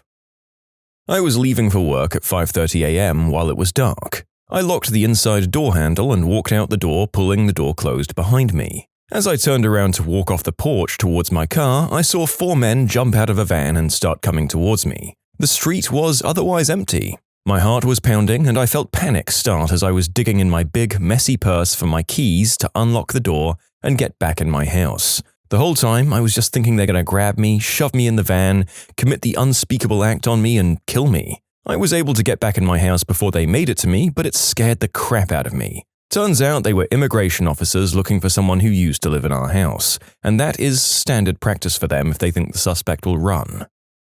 After I graduated from college, I finally landed an interview with a guy who was starting his own company. The economy was crappy and I wanted a job. I went for an interview and quickly noticed that he double-locked the door behind me. It was a small office in a strip mall. I immediately started to panic and then realized that no one else was there. He had me sit down, and 2 questions into the interview, he tried to put his hand up my skirt. I was wearing a business skirt suit. I got up and ran, and thankfully was able to open the locks and get the heck out of there. My mum accompanied me to every interview after that for a while. And to clarify some things that people are asking and thinking, first, my mum didn't go with me into every interview after that. She'd go with me, make sure it was safe and that I felt safe, and then would wait outside. Second, I didn't report him because stupid me at the time thought it was my fault. When I ran into my car, I called my mum and she asked me not to tell my dad in fear that my dad would just straight up murder the guy. 3. That awful job interview was for an analyst role in Chicago, and finally, I am okay now. In the days after, I promised myself to never take that crap from anyone ever again, and I've kept that promise. You know, in a lot of the job interview videos we've made fun of the people who bring their parents to interviews. After reading this story, I think it's time to admit that there are situations where a limited degree of parental chauffeuring is actually reasonable. I was solo camping in the woods during a phase where I wanted to be a survival expert. I hiked out miles from any roads or buildings, built a shelter, and then hiked back the way I came. Less than a mile away from camp, I found a dead coyote, decapitated, gutted, and laid out like a sacrifice or something. The eyes were gouged out and it was strung across a big flat rock. A rock which I used as a marker on the way in, so I know it hadn't been there a day before. I ran out of there as fast as I could, knife at the ready, probably 10 miles back to my house. I still have no idea who would have done that, but I know I didn't want to run into them into the woods alone. Sounds like that day you were a survival expert. My friend and I met at Waffle House for lunch. A guy came into the restaurant looking for a piece of paper that he'd accidentally left on the table. The waitress didn't know where the paper was located and might have thrown it away. The guy got upset, saying the paper was important and he was going home to get his gat stored under his mattress. My friend and I quickly paid our check and got the heck out of the restaurant. When I was in high school in the early 80s, I saw a lot of heavy metal bands. I made a friend who could always get us backstage after the show. So Anvil played and we went backstage. All of a sudden, the lead singer said, "Okay, all of the girls, take off your clothes or get out." I got out. The rest of the girls stayed. I do feel the need to say that I met the other bands at the time and they were lovely people. The guys from Exciter were very, very nice. The guys from Venom were very quiet and shy. No more name dropping from me, but I feel the need to stick up for my heavy metal boys who are all old now, including me. Let me just Google Anvil really quick. Oh boy, yeah, that's a hard pass for me. I was driving north on the I-65 in the middle of Indiana. The sky was getting dark, the wind was picking up, it started hailing. I turned on the radio to hear that a tornado was nearby. I determined it was behind me going from southwest to northeast and about to cross over the interstate. Other cars were driving slowly or pulling over because of the rain, and I was hauling butt to get away from there. I worked for an agency that helps people do their daily tasks for home healthcare. I had a man whose insurance prohibited personal care like showers, and he was very upset during my visit when I declined his request for bathing. I felt bad at first, but soon the man became very angry with me. He accused me of all kinds of things and started pacing around room to room like he was looking for something. Between that and his spit and yelling rage, I slipped out of the house and drove to a safer place. I reported the incident to my employer and later found out that this person is an unspeakable act offender. Who knows what he was planning that day? Maybe nothing, but I'm glad I left anyway. Always trust your instincts, people. A lot of people that I see are very physically capable but have difficulties in other areas of their lives. This was the only person I ever saw with this particular insurance, and the only time that I've ever seen personal care prohibited. The agency background checks us, but not the people that we see. And we see a lot of people, and I imagine it's cost-related to just take them on good faith. My coworker actually ran the background check on this guy and showed me how. I started using the database after this incident to keep myself informed when I got suspicious. It's free and available online.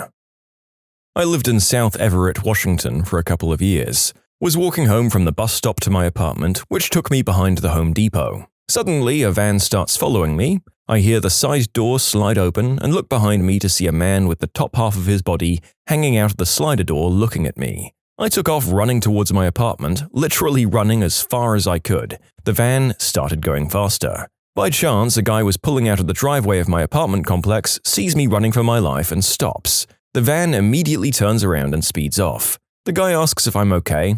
I ask him to just stay there and please watch me walk into my apartment, which was the building next to his. He did, thank God. I started carrying mace and a very large knife the next day. I was in a restaurant and they were using a propane tank to power an outdoor heater. Suddenly, the tank started to catch fire and I got out quickly because I thought it was going to explode. The staff turned the tank off and everyone laughed at me for overreacting, but damn, I got scared. You didn't overreact. If one of those tanks blows, they can shoot 30 feet into the air. I've seen it. Oh, what a wimp. You're afraid of an exploding propane tank.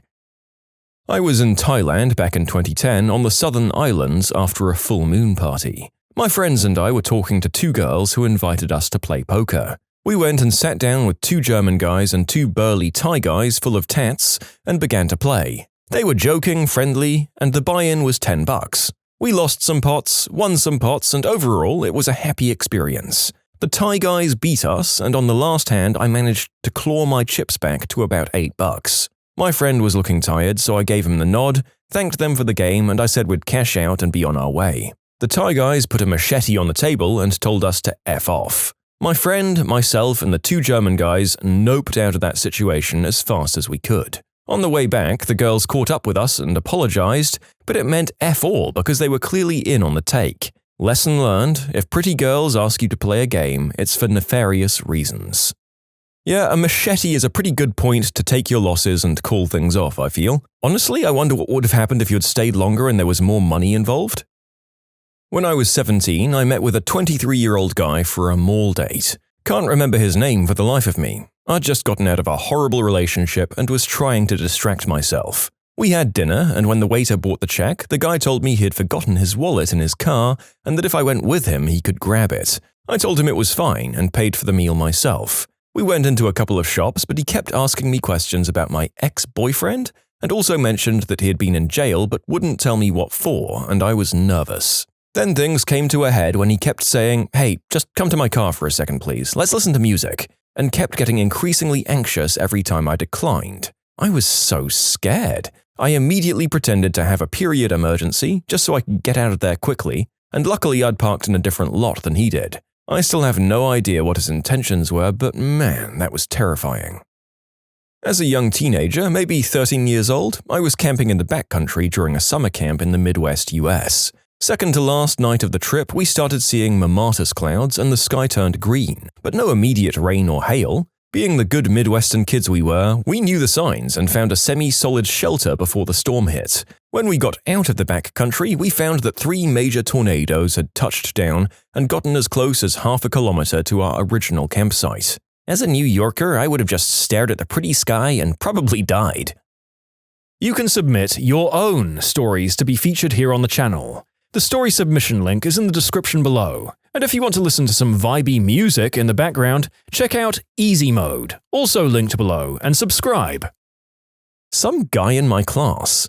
I'm trying not to sound non-inclusive here, but he was a special case. Kept talking about his effed up life. Some things he had done that made people fear him because he was unpredictable included bringing a knife to class, placing it casually on the desk, one of those big Rambo knives. There was another girl in the class who was one of those mouthy types. She talked about him and he responded by getting her in a chokehold and threatening her. Then finally smashing a pint glass over his head for no apparent reason other than to show that he could. He ended up in hospital with those cuts. Everyone stayed the F away from him, but that only added to his paranoia. Everyone graduated and I stayed in that city for a bit. Bumped into him by accident in my gym. He told me I was one of the few who he didn't want to shank. I was just minding my own business, but he took it as a sign of friendship and wanted to follow me back to my apartment to hang out. I told him I was going to work after the gym, never went back to that gym ever again. I was walking back to my house from my ex's place very early in the morning when I saw this little girl with a backpack running for her life from two big street dogs. At that moment, I didn't think and ran towards the dogs and missed a kick. The two dogs came after me, biting my legs and arm. They were out of control, and these were like the longest 5 minutes of my life. I couldn't stop them from biting me. The little girl kept running until I didn't see her anymore. It was just me and the dogs attacking me. I tried to climb a fence to get inside a house, but I couldn't when a taxi driver stopped and went out of the car with a short stick, and he tried to scare them off, giving me a chance to run, and without thinking I got inside his car. The guy just ran a couple of times around the car with the dogs behind him until he got in and drove really fast. He took me to the hospital where I got a lot of stitches on my legs, arms, and hands. That guy is my hero. Every now and then I go to his taxi shop and give them sandwiches or something. We never knew what happened to those dogs. I was driving in the dead of winter in Iowa. I saw this guy fishtailing all over behind me and going faster. Eventually, he comes up on my rear and I try to move over to let him speed through. My gut feeling was right. I just acted too late. He lost his traction as he was passing me and hit me and made me spin out, and I flew into a snowplow. I was waiting for the next bus in a bus station at 2 a.m. in Minneapolis. A security guard outside told me to stay within the camera zone. I sat down and waited, all alone except for a couple of weirdos in another part of the station. Suddenly, a guy comes in and walks up to me. He's dressed in a black hoodie, wearing a skeleton mask, and now standing right in front of me. Didn't say a word, just stood there and looked at me. When he started to walk away, I bolted out of there, ran down the street, and luckily found a 24/7 Walgreens. I was the only white guy working at a Hispanic restaurant, and I don't speak Spanish, that's part of it. One night after work, I got invited to drink at one of their houses. All is good, we're drinking, and I even danced a bit. Then after going outside to the back patio to smoke a cigarette, I came back inside, and the guy whose house I was at had a knife and was yelling at these 3 coworkers of mine, blocking the front door, yelling in Spanish that no one is leaving. I knew that much Spanish at least. A bar patron who knew me grabbed me and pleaded to the guy to just let me and him out since we had no part in it. The homeowner lets us both out. I asked the bar patron what the frick was that when we're outside since I can't speak Spanish, and he says the guy thinks my 3 coworkers are sleeping with his wife and he's probably about to kill them. I got in my car and got the F out of there. I was in Paris with my family on holiday. We were walking down the Champs-Élysées when we noticed the road was suddenly lined either side with riot police. We quickly got off the road, behind the line of police, and ducked into some showroom while some protesters of some kind then had a mini riot with the police. I don't remember much as my parents probably tried to keep me away from the windows so that I wouldn't be able to see or even end up in any sort of danger. I ripped my pants while bowling. Incidentally, I was also going commando, and the meats and cheeses were fully exposed. I bowled a frame or 2 before noticing as well. It was a second date. You know, I feel like we have to congratulate the author of this story for fitting such a tremendous amount of disaster into such a short story. Every segment made it so much worse, and it truly is an achievement in the field of human failure. Well done, and yes, you did have to run and probably move town after that humiliation. One time, I was driving through Kansas in the middle of the night with my girlfriend on a road trip. Summer of 2017, I think. We had issues with the car breaking down in Nebraska, and we were sputtering along until we reached Colby, Kansas, and waited for night so the roads were less busy. As we were driving along, not Highway 70 but just south to stay off the highways, a semi caught up to us. Our car didn't want to go past 50 or 60 miles per hour, and I didn't want to push it and break down. Needless to say, I was going too slow for this semi-truck.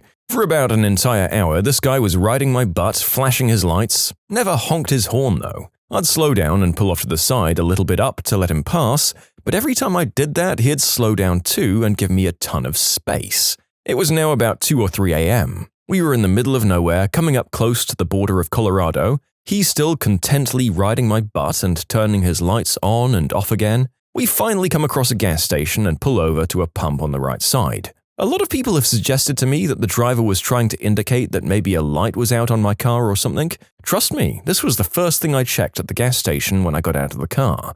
The only thing wrong with my car was its inability to accelerate past 50 miles per hour without sputtering. Also, I was driving at night because the heat was about 100 degrees Fahrenheit, we needed a break from driving through Nebraska, and there's less traffic to worry about at night. We didn't get the car fixed right away because we needed to get a gig in southern Colorado that weekend, which made us enough money to fix the car. Yep, we were living out of the car and some tents, and we spent a ton of time driving through the nights or sleeping in random places in the middle of nowhere. And I can't emphasize how literally I mean the middle of nowhere. It was flat deserts forever in all directions. It's an empty Shell gas station that's closed and dark as frick. We were hoping that the truck would just pass us, and we pretended to pump gas. This frickin' truck slows all the way and stops right there on the road next to us. He proceeded to back his truck up enough to pull into the gas station behind us, perpendicular to our car. I started losing my crap and looking around. I'm standing outside of my car and my girlfriend is screaming for me to get back in the car. This guy gets out of the semi and walks directly towards us. He's only about 50 yards away when I notice a small brown pickup truck sitting on the backside of the Shell, eerily placed, and I notice there's someone in it. I run towards him, and as I get closer I realize there's a police badge painted on the side of this brown pickup, and the man inside is actually an officer. I can only imagine what this guy on late night duty was thinking when I was running up to him. He rolls the window down with a confused look on his face. My girlfriend is screaming at me in panic as this guy gets within 10 yards of the car, while I'm spitting about 50 words out of my mouth in about 2 seconds explaining our situation. The officer doesn't say a word and just drives around our car. The guy notices and does an immediate U-turn back towards his truck as the officer is yelling at him to stop. I hop back into my car, look in the rearview mirror for a second to see the officer getting out to try to talk to this guy. I turn on the car, hit the gas, and drive into Colorado a few minutes later. I'll spend the rest of my life wondering what would have happened if that officer wasn't just sitting there that night. Whoever you are, man, bless your soul. I woke up one Friday in a hotel and the internet was down. I went to the lobby to see what was up and saw scenes of chaos on the TV. A crowd had started to gather to watch, including the hotel staff. One employee told me the government had shut down the internet to test it. The scenes on the TV were of violent protests beginning all over Egypt as people made their first push to occupy Tahrir Square. It was January 25, 2011, and I was in Benghazi, Libya, without my US passport. Needless to say, I spent my energy over the next few days trying to get out of the country. I was able to leave, but many of the people I was working with weren't as lucky. The revolution started in Benghazi less than 2 weeks later. It was surreal watching Anderson Cooper broadcasting live from the hotel I'd just been staying in. My parents liked going to the backyard gatherings of friends, which were thinly veiled excuses just to get hammered. They dragged all of us kids along for some reason, but I never much cared for sitting around watching a bunch of adults get wasted. There was always something stupid that happened, and more often than not, it was violent. Now, you have to understand that these friends that they associated with were scum. Wannabe gangsters, drunks, and substance addicts, petty thieves, domestic criminals, and one ex-con who claimed that he'd helped kill the unspeakable act offenders in prison. Just all around the very picture of dregs of our modern society. The night in question had the full cast of lowlives freshly scraped from the bottom of the barrel and put into one backyard, and in hindsight, there's no way something wouldn't happen. It all started when one guy put his hands on his wife. The ex-con guy didn't take kindly to that and punched him out. This guy's buddies got up to square off, and so did the ex-con's buddies. It quickly devolved into yelling and exchanged blows until one of the guys, who lived next door, came out with a frickin' chainsaw. So I was inside the house on the property and I heard people yelling, screaming, and a pregnant woman who was crying ran in with some kids. I sat there bewildered until my parents ran in, both seemingly almost sober from the adrenaline, and essentially told my brothers and I, "We need to go now." So we stayed at my cousin's house close by because my parents were still really in no condition to drive, and to this day I refuse to go to any of those crappy little gatherings. What went down when you dialed numbers written on bathroom stalls? I once added someone on Snapchat who'd spray-painted their name on top of a mountain I was hiking, and they replied to my message with, "Who the frick is this?" Like I was the jerk. Never dialed one myself, but I answered a call one day from an unrecognized number. He was in a bathroom stall at Arby's that read, "For a long philosophical conversation followed closely by rough bedroom activities, and then my phone number. Now, I didn't write it, but I guess word gets around. I found a business card in a phone booth printed cryptically with, "If you don't call, you'll never know," and a phone number. Since I had time left on the phone card, I called and now I know. It was a pseudo-religious self-help cult trying to recruit people to seminars at their ranch in like New Mexico somewhere, with promises of finding a new spiritual family. No thanks. The last thing I need is more family. There was a guy in my group of friends that annoyed the crap out of me. I made a series of "free yard work by the mentally challenged" signs and hung them up in Costco bathrooms numerous times for about 5 summers in a row. He'd always complain of these stupid people calling him thinking he was a special needs person who liked to do yard work for free. I never did tell him it was me who put those signs there.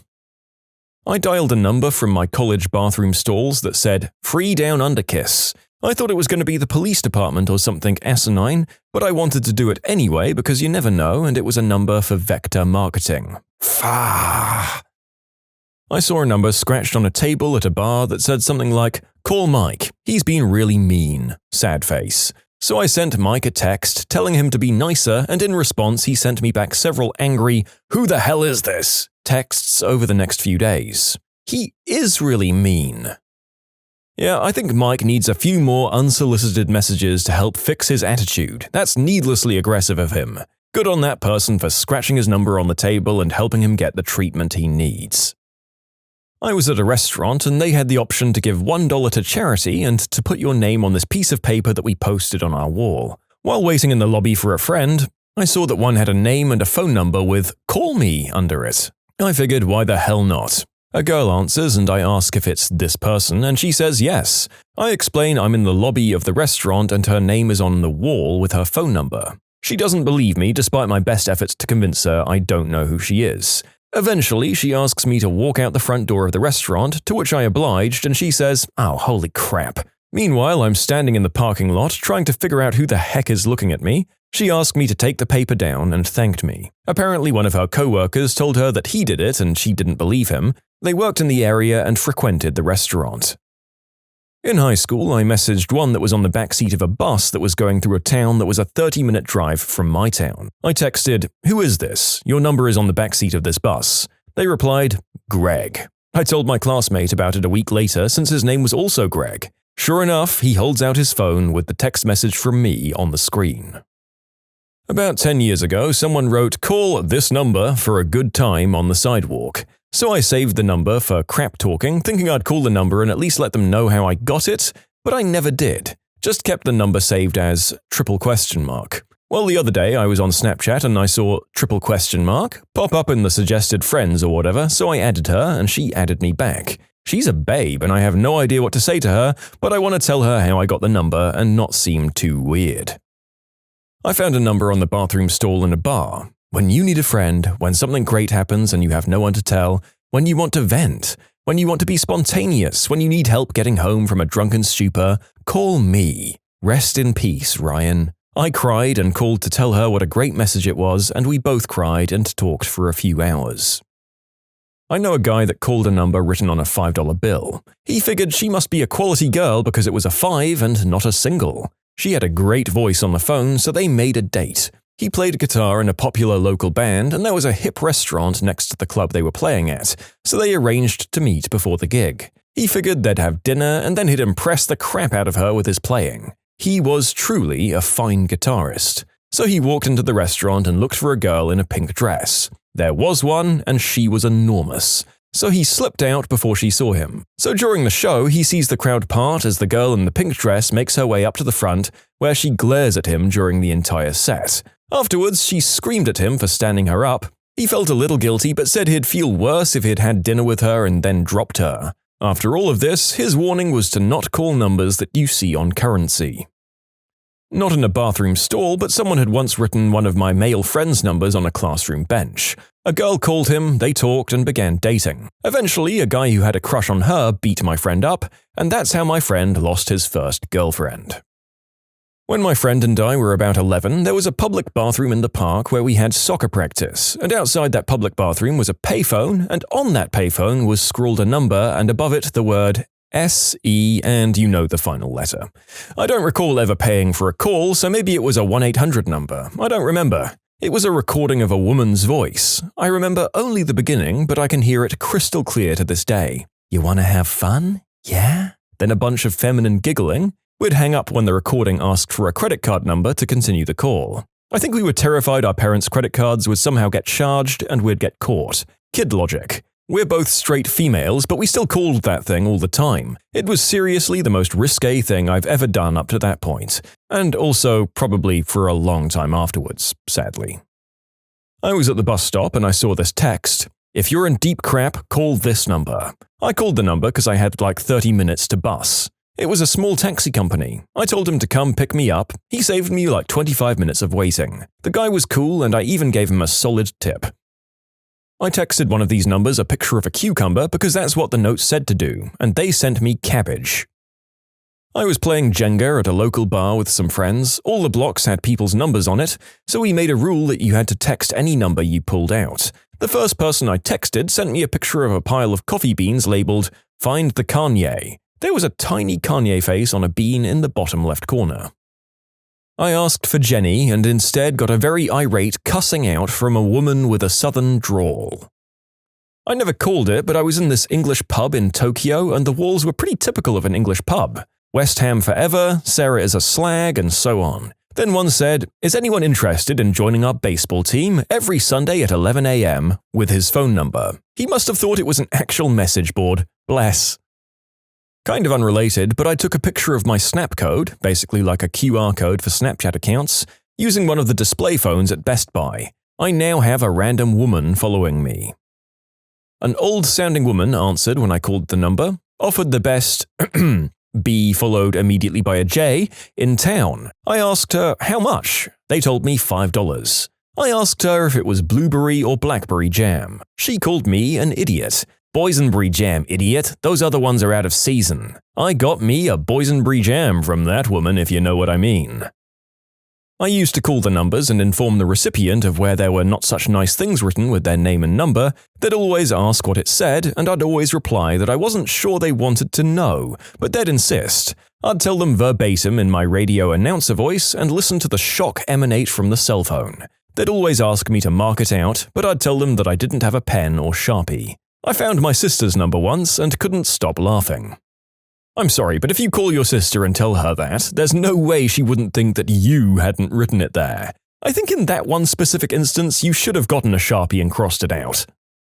Best experience. Became regular F-buddies with this guy. I'm also a guy, by the way. He was a bike enthusiast and we went biking several weekends. But my worst experience, I went to meet this other guy, after some discussions and deciding whose eggplant would go into whose cornhole, and the guy had lied about his stats. I'm talking about being a real chubber, beer belly, out to 10 months pregnancy level. Well, I'm here anyway, all revved up, secretly grit my teeth and say, let's do it. He says he wants to do it without protection. He claims to be a virgin and needs his cherry popped. Seriously, guy, your number is on the wall of a mall bathroom, and you want me to believe that you're a virgin? He got offended at my nasty insinuations, told me to go F myself, and to lose my number. I ain't gonna want to see you, and he gave me a racial slur for brown people, face ever again, and you should go back to your own country where you belong and do unspeakable things to goats. When I told him we have no goats in Toronto, the weather is much too cold for them, he got even more mad.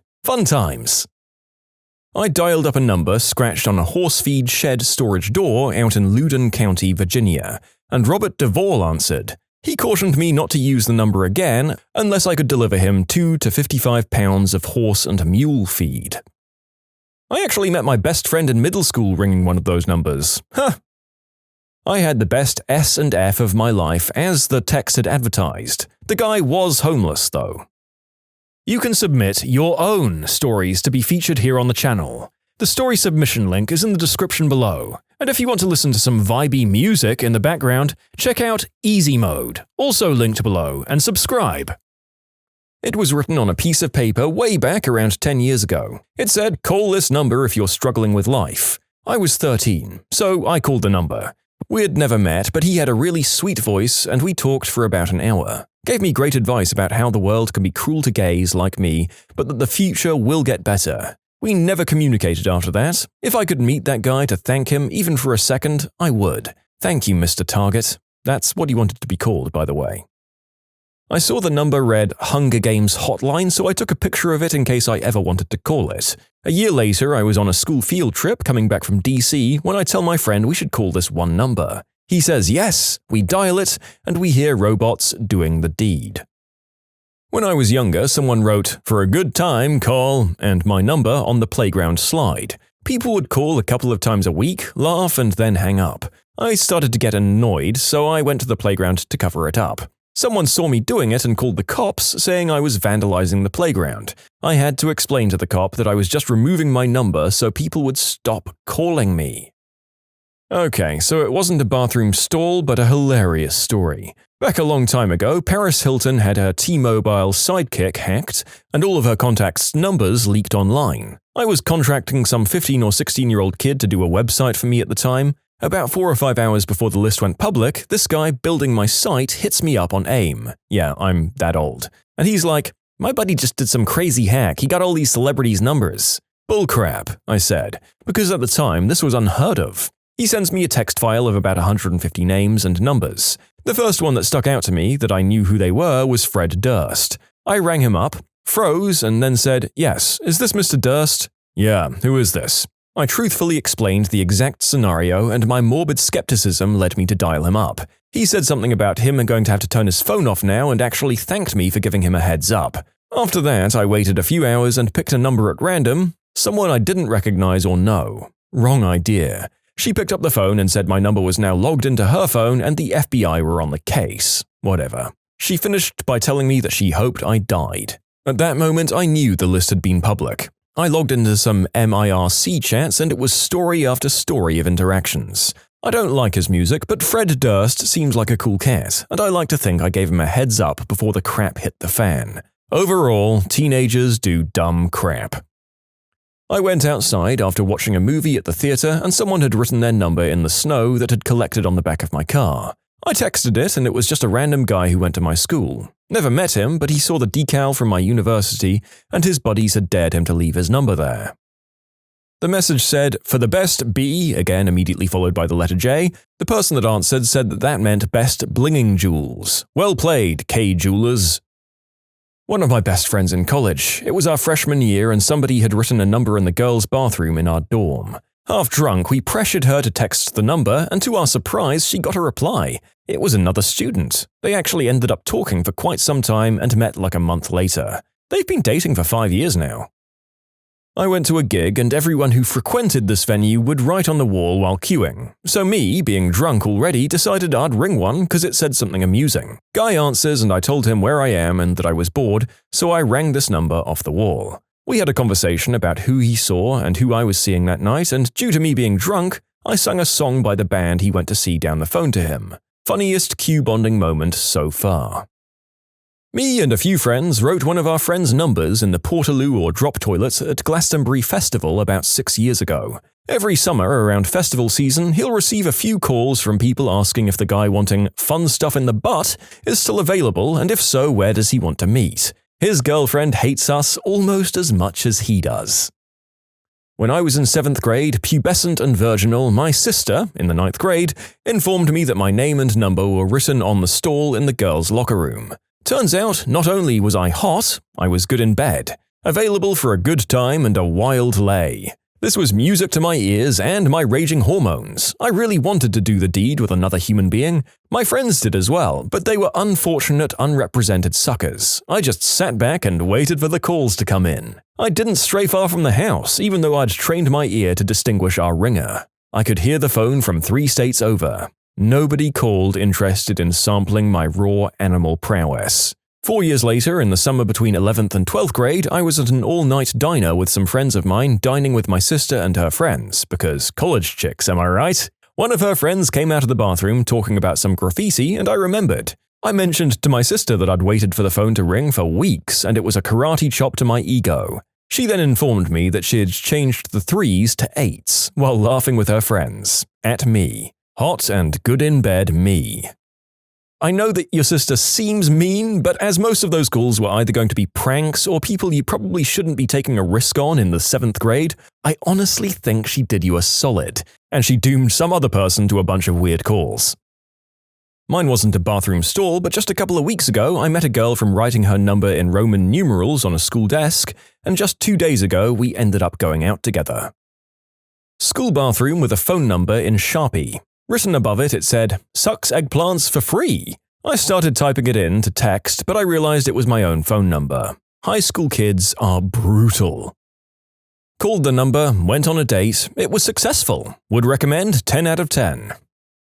One time I found a number that said, "For an adequate time, call this number." So I called it, and it was adequate. As crazy as it sounds, I texted a number off the bathroom stall in a movie theater in Texas when I was visiting family. I made some crappy joke and then told them I got their number off a wall. Somehow it turned into a full-on conversation, and that was how I met the first love of my life. We were together for over a year, and it's just crazy to think it all transpired because I texted a number off a bathroom stall. That was about 6 years ago, and I haven't seen or talked to Kaylee in years, but it's still a pretty cool story to tell people. The number was on a bench at my local canal. Me and the wife were walking the dogs, and someone had written in very childish writing, "For a good time, text this number." So for a laugh, I did, and the resulting conversation was very strange. The person started by asking for pictures of me and asking if I wanted undressed photos of them. After politely declining, I said, "I don't think my wife would be happy with that." They said, "Don't worry, your wife can join in." Through this time, due to the writing, I presumed that the number was written by a bunch of kids because of the style. I also thought it was probably just some kids messing around with me. My wife said it's probably some local gay guy actually looking for fun. I never believed that, though. This person was very persistent and texted me at least 4 times a day for nearly a week straight, with me constantly ignoring them. Fast forward about a month, I used the local toilets near the canal. These toilets are famous for gay hookups at night as well. There's metal installed in the stalls and big blocks of woods where you'd normally find, special holes for people. Whilst taking a whiz, I see a number written on the stall. I check it against the number from the texts, and yep, my wife was right all along. On the stalls it said, "For the best gay down-under kiss you'll ever receive, text me." I texted the number while I was drunk. Usually sober, I wouldn't. The same day, a woman called the police and reported me for stalking, even though I only texted her saying hi and telling her that her number was on the bathroom wall. So, I have a question. Does the story count if the phone number was sharpied on the side of the eggplant that came through the bathroom wall? Before my senior year of high school, I was a camp counselor at a week-long camp in the Pocono area. There was a number in the craft cabin, and I texted it. The guy was confused about it for a second and then laughed when he remembered writing it. And then I accidentally mentioned that it was a girls' camp, and he hit on me and I blocked him. A friend of mine called a number carved into a beam in line for a roller coaster. He dialed it up for a good time and asked if he could have a good time. The person who wrote the number was a teenager, and the person who picked up the phone was this teen's grandmother. The look on my friend's face was priceless. My family was out hiking, and we found a number carved into the wooden guardrail. My sister called it and pretended to be a forest agent. Probably not the same name for them. She told the girl that the state was pressing charges against her for destruction of public property. The girl started crying, my sister started laughing, and hung up the phone. My cousin met her boyfriend of 3 years by calling a number on a bathroom wall. It said something like, "For a good time, call this number." She texted out of curiosity. Apparently one of his friends had put his name and number down there just to mess with him. He usually had guys sending him D-pics and stuff and was considering changing his number. They texted back and forth over 6 months until they finally met. They now live together and seem happy. If they ever end up getting married and having kids, they'll have quite a story to tell about how they met. When I was in university, I messaged a number on the wall of a bathroom stall. A guy and his friend both came and left. It was exhilarating. Got tested immediately afterwards and never did it again, but it was the hottest bedroom fun time I've ever had. What hijinks do sleepwalkers pull that drive people in their houses crazy? My wife's favorite story to tell is when she woke up in the middle of the night to find me slowly walking out of our bedroom. She asked, "Are you okay? What are you doing?" And I said, "There's someone downstairs in the kitchen, unrolling the tinfoil." "Oh, okay, sweetie, what's your plan?" "I'm going to stop them." "Shall we get a bit more sleep and then both go down together?" Long pause. Okay. And then I went back to bed. Subsequent investigations found a small plastic bag on the floor near my head being rustled by the movement of the curtain, because the window was open. My ex-boyfriend sometimes talks in his sleep, and the funniest story was this one time I was still up reading a book and I hadn't noticed that he was already asleep next to me. Suddenly he bursts out, "Will you just give me the frickin' yogurt already, Sharon?" in a flawless British accent, and it scared the crap out of me. We're both German, and neither of our first languages include English. We didn't know a Sharon. He's lactose intolerant as well. My boyfriend broke wind very loudly and proceeded to say, "You've got the wrong guy." My girl woke up one night and said, "Did you find your rocks?" And I asked her what she was talking about, and she said, "I don't know, I'm just trying to make conversation," and promptly went back to sleep. She has no recollection of this. My boyfriend woke me up the other day by gently putting his fingers in my mouth, and I kept moving my head out of the way until eventually I was like, "Can you stop that?" He sounded genuinely upset and asked why I woke him up, as he was having a really nice dream about feeding a deer. Brilliant.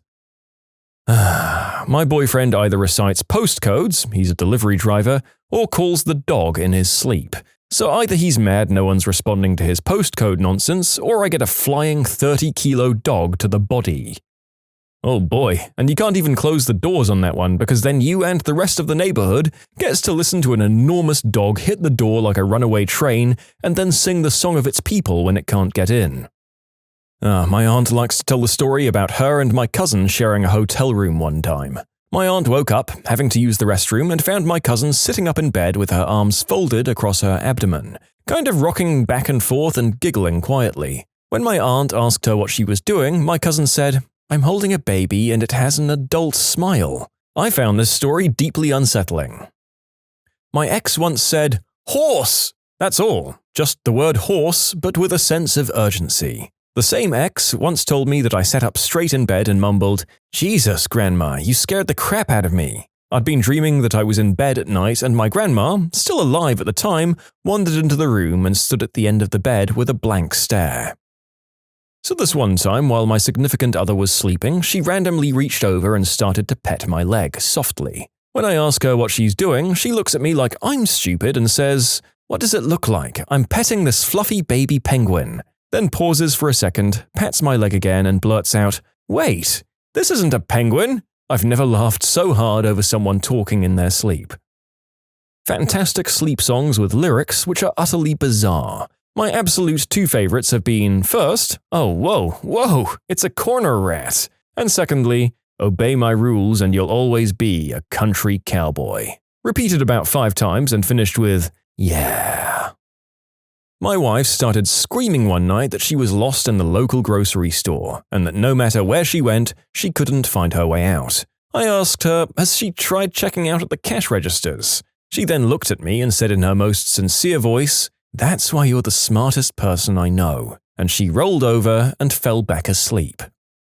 One night my boyfriend woke me up in the middle of the night tapping me on my shoulder. He put his finger in my mouth, whispered, "Shh," to me, and then pointed at the door and told me, "I can hear something, don't move." Predictably, I nearly crapped my pants. All the worst possible scenarios crossed my mind, and the moment of silence after he shushed felt like hours. Then he started waving his hands and talking about Tetris, the twirlies, I don't know, and making sure we don't align, and that's how I learned my boyfriend talks in his sleep.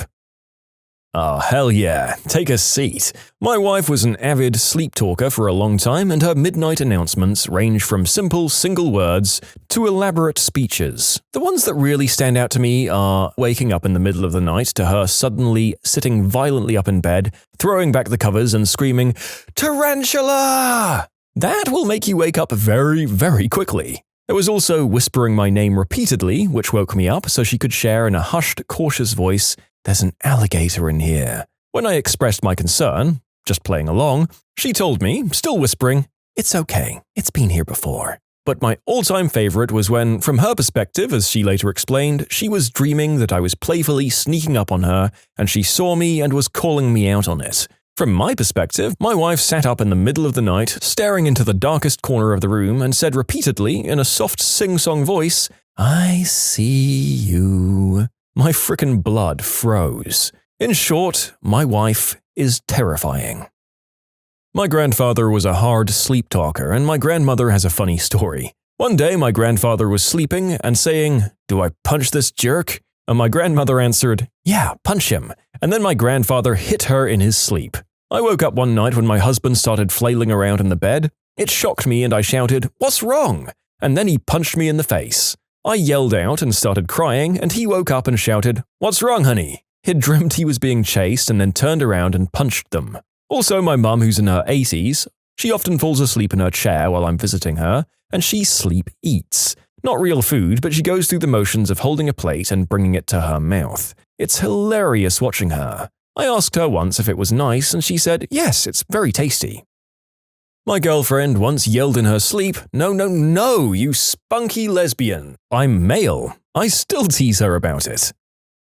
My ex-roommate talked in his sleep. Once he cried out, "No! Gandalf!"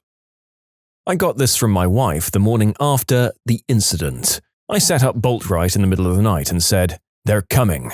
Everything's ready." My wife could only reply, "What?" "They're coming. Everything's ready." "They're coming?" "Mm-hmm." "But everything's ready?" "Yes." "Sounds like we're okay then." Apparently, I comically flopped back down and instantly went back to sleep. My wife was mumbling a lot and suddenly shouted, "Donkey kick!" as she kicked me in my shin, so that was fun. Years ago, my wife was mumbling in her sleep and seemed a bit upset.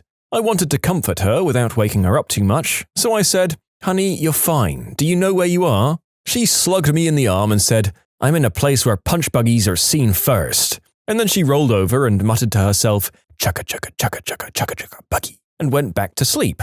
She didn't remember a thing the next morning. That lady was on an adventure for sure. These people don't need substances. They're taking a wild trip to a crazy place half the time they close their eyes. My mum sleepwalks sometimes. When she was in the middle of her residency, she came into my room in the middle of the night and sharply asked, "Did you give the patient her dose of some medication, like I asked you to 15 minutes ago?" I groggily replied, "Who? What?" She just huffed and said, "Well, I guess that answers my question," before turning around and leaving, without closing the door, of course. She didn't remember a thing about it the next morning. Napping with the boyfriend, a loud noise woke me up, but he was still out. I said, "What was that?" Either a tree or a magic eraser." I've been told that as a child, my father would regularly sleepwalk into his dad's bedroom and go wee-wee in his work shoes. I once did that to my sister as a kid. I slept in a different place than I normally slept in. When she woke up because of what I was doing, she found me in her closet, going #1 on her shoes. She yelled my name and for me to stop. I yelled back something like, "Shut up, get out of here." And then she yelled that I was in her closet, leaking on her expensive shoes. I finally came to and freaked out. I clamped it off and ran back to the bathroom. The icing on the cake was that her boyfriend, now husband, said she could probably just rinse them out. I'd apparently filled both shoes. There was no rinsing. The story gets brought up at every family gathering. My dad used to sleep pee when I was a kid. I learned to check the bathroom floor before I entered. My mom also once caught him in the basement. They have a hole cut into the cement floor next to the washing machine for the sump pump. He was peeing into the sump pump hole. She asked what he was doing, and he said, "Hole number 11. My partner got up, went into the kitchen, ate one bite of a mini pecan pie, no fork, just a straight bite, then apparently remembered he hates pecan pie and left it stacked neatly on the little box. Another time he sat up and stared straight ahead at the wall, didn't respond to me asking what was wrong, then stood up, walked into said wall, and stood there like he was contemplating the barrier. He just backed up exactly as he came, sat down, swung back into bed like nothing had happened. That was so creepy. I've had funnier experiences than this one, but can't remember exactly what was said. Most recently, though, my boyfriend scooted me over to Big Spoon Little Spoon and I snuggled in, thinking that's all it was. Then he gets real close to my ear and whispers, "Just so you know, there's something in the closet. Like a cartoon turtle." I did my best not to bust out laughing and he just said, "Okay, honey." When he woke up, he had no memory of it whatsoever, of course. My dad just screams, "Hey!" a lot. When I was a child, about 5 years old, I was sleeping in my parents' bed for some reason. It was probably a storm. My mum was awake, Dad and I were asleep, Suddenly, my father and I have this cross-sleep conversation while my mum lays between us, quietly freaking out. "Dad, you'd better not take my toys," I mutter angrily. "Okay, I won't," my father responds. "Don't even touch them." Okay. Not particularly scintillating conversation, but notable for the fact that we were both asleep and still responding to each other. It was like making Alexa and Siri talk to each other.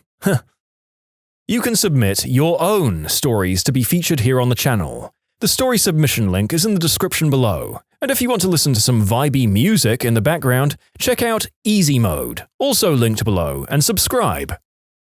My boyfriend had his tonsils removed a while back, so he was on some pain-reducing substances that kept him sedated and in his words made him a frickin' idiot. He'd had a conversation in his sleep with me about how I shouldn't trust leprechauns because they conned him out of gold coins by giving him foil-wrapped chocolate ones instead. Also, he said not to trust Irish people because they were honorary leprechauns. My younger brother and I used to share a room and used bunk beds. One night I heard him mumble, "I don't create the weather, I just predict it." Oh, my brother in the middle of the night. He'd get up, go into the living room, say some nonsense crap to our parents, and go back to bed. It was actually pretty creepy the first times because he was like, "They are in the walls. They are!" My mum used to wake me up for school because I'd sleep through my alarms. She had a bunch of stories about weird crap I've said to her right before waking. "He's not here. Check down the street. Just put it on the roof and it'll blow away." My younger brother says the most ridiculous stuff. One time he said, "Get off my treasure," in a pirate voice. Another time he said, "Get your hands off my fish." My mum jumped my dad because in her dream there was a thief that stole an old lady out of the hospital. She thought he had to protect the old lady, so she decided to jump on her to protect her from the thief. Then she woke up on top of my dad. My girlfriend was sleep-working one night, saying, "Can we get this done this week?" I said, "What? Can we get this done this week?" "Sorry, can we get this done this week, please?" "Okay, thank you." Honestly, the narrator knows more than a few people who aren't even regular sleepwalkers that do this. It's high-stress jobs, man. Restaurant work has apparently resulted in many otherwise sound sleepers screaming that we're out of lemonade and things like that. 1 o'clock in the morning, I got a phone call from my friend in the next street. My 6-year-old daughter had just knocked on her door and then walked in, mumbling about not being able to do her sums. I raced up there and walked home with her, put her back to bed, and she didn't even wake up or remember a thing the next day. By the next night, our house was like Fort Knox. He started shouting that he couldn't feel his left arm. I pointed out he was pinching his pillow, not his arm. He then freaked out that he had lost his arm. I pointed out that his arm was under his pillow. He said, "Okay," and started snoring. It took me another hour to get back to sleep. He didn't even wake up. My missus called me a wriggly little enzyme while she was sleeping. I've never even heard her use that word before. My girlfriend does a bit of sleep talking. I mentioned a sheep character from Animal Crossing, Dom, and she sounded like she was about to cry, saying, "He doesn't have hands." Which, to be fair, he doesn't. One time, my ex was asleep and started to snore progressively louder. He startled himself half awake and said out loud to himself, "Shut up, I'm sleeping." Oh, I snorted my drink through my nose. Oh boy, not my partner, but my brother. I was watching The Exorcist with my dad and my brother, and at the beginning of the movie, some archaeologists find a little statue that releases the devil or something. Anyway, we finished the movie, my brother falls asleep on the other couch, so my dad and I just watch another movie. The second that movie ended, my brother sat bolt upright and walked into the middle of the room asking, "Where's the statue?" And we were like, "What statue?" And he was going, "The statue! The statue!" Eventually, he makes a motion with his hands like he's picking something up, moves it over about a foot, and then puts his imaginary statue back down. He then went right back to sleep afterwards. My dad and I just looked at each other like, what the frick just happened? But we got a great laugh out of it. My boyfriend once blurted out, "You're putting bread in my ears," in his sleep, mumbled something else unintelligible, and then followed up with, "And I'm becoming a sandwich." It still makes me laugh whenever I remember. Roommate, freshman year of college. They were a sleepwalker and sleep talker. We were in the freshman dorms, a small little room. I woke up one night and saw him sitting straight up on the side of the bed, just staring at me, eyes fully open, talking gibberish about golf. He was going on about Phil Mickelson or some crap. I have to be honest, it was creepy as all heck because he was staring directly into my eyes. Next morning I told him about it and he just laughed and said, "Sorry, I tend to do that from time to time." "I'd be the king of Monaco," my wife said this one night out of nowhere. The funniest part was her tone of voice, proud and assertive, like she really was sure of her claim to the throne. Anyway, the joke's on her. Monaco's a principality. My boyfriend sat bolt upright in bed in the middle of the night. He doesn't usually sleep talk, by the way. He said, "There's a thing over there." And I answered, absolutely crapping myself, "What thing?" "Upgrade." I was relieved but very confused. "What kind of upgrade?" "Bag." "Okay, a bag upgrade, alright, carry more stuff." "Yeah." Then he flopped down and began snoring, letting me slowly recover from the massive spike in my heart rate. Your boyfriend sitting up in a dark room and looking at the corner, saying there's something over there, is not fun. Turns out he'd just been playing too many video games. A friend who was next to my room in my high school dorm used to sleepwalk. He also used to sleep earlier than the rest of the floor. So one night, around midnight, we were all up and talking in my room, except for him because he had gone to sleep. We were kind of worried that the dorm advisor would cut our chill session and tell us to go to bed. Suddenly, we hear someone banging on the door of this room. I go to open it, and as soon as I turn the handle, the door comes flying towards me. I was knocked back into a table, and standing there was my sleepwalking friend. He says, "Where is the secret of the time?" And without waiting for an answer, walks back to his room, climbs into his bunk bed, the top one, and goes to sleep. Needless to say, we were all surprised, but being teens, we never let him forget it. It became a running joke in the school. Not a partner, but in military training and school, I often took the night shift for guard duty. The amount of sleepwalkers and talkers is way frickin' higher than I expected. It's straight up creepy when you have to walk down the halls with a covered flashlight, listening to big grown men mumbling and lashing out in their sleep. What takes the cake, though, is often sleepwalkers will just kinda stop randomly. So you'll be walking along in pitch black darkness, and suddenly there's just a guy standing there. Eyes closed, or worse, open, just sorta listing to the side or leaning against a bedpost or wall. After I'd suppressed all of the swear words I was about to yell, there was nothing much to do but kind of prod them along back to their bed. For all the randomness that's part of the military, I really didn't expect one of my jobs to be gently tucking my fellow soldiers back into bed. Jesus Christ. Night-walking zombies with sleep conditions and sentries with guns just seems like such a recipe for disaster. Then again, you never hear about anyone dying because of this, so maybe they have a decent protocol for it. My husband woke up in the morning and told me about a crazy dream he had. We were hosting a party and he was serving cookies. He was upset that nobody was eating said cookies. When we went downstairs, we discovered a full plate of cookies sitting on our dining table. Oh, I'm the sleep talker. I don't remember any of this, but my boyfriend said I did this to him. In the middle of the night, I hit his butt hard with my knee. Obviously, he was pretty annoyed. He sat up to stretch, and I said, "I'll stretch too." Did stretches, laid back down. Then, while making full eye contact with him, I grabbed the blanket and threw it off him. Then rolled over and started snoring immediately. We were freshly married and living overseas. My husband hadn't had much sleep the night before, which usually enhances any sleep talking. It was hot in our room. My husband mumbled something which I didn't quite catch. I asked him to repeat it. He got up, opened the bedroom window and said very pointedly, "Airflow, B-word," and then laid back down, completely asleep. Now, my husband has never, not once, ever called me a name or even raised his voice to me, so this was particularly hilarious. My boyfriend is bilingual, and although sometimes I catch him sleep-talking in Punjabi, I've never heard him sleep-talking in English. He also once punched me in the middle of my spine while fully asleep. When he woke up, he claimed in his dream he was giving his mum CPR. He also sometimes suffers from night terrors. It happened often enough when we first started dating, almost every time he slept or napped, but it hasn't happened for probably over a year. It happened like 2 nights ago when he just started screaming like a banshee in his sleep. It was wild and terrifying. When my girlfriend and I started dating, she told me that she had been told she talks in her sleep from time to time, and unfortunately has nightmares fairly often. One of the first nights we spent together, she woke up at 2 a.m., sit up super quickly, and it woke me up. I looked over only to hear her quickly say, "Pizza, order a pizza," and then lie back down and start snoring within a minute. God, I love that woman. Oh, Mum. She talks and moves a lot during the night. Last week she started running while laying down, yes, just like dogs do, and screaming, "Get out of the way, get out of the way!" I woke up in the other room to the sound of my dad first wondering what the frick was going on and then laughing his butt off when he was telling me what had just happened. My ex-girlfriend woke me up from a dead sleep and said to me, "No trucks please, subcompact cars only please." Upon waking, I relayed this to her and she said to me, "What the frick is a subcompact car?"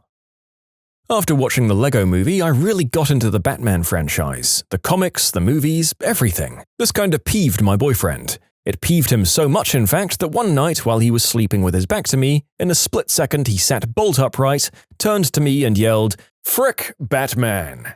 right in my face. He then immediately slumped back down and continued snoring.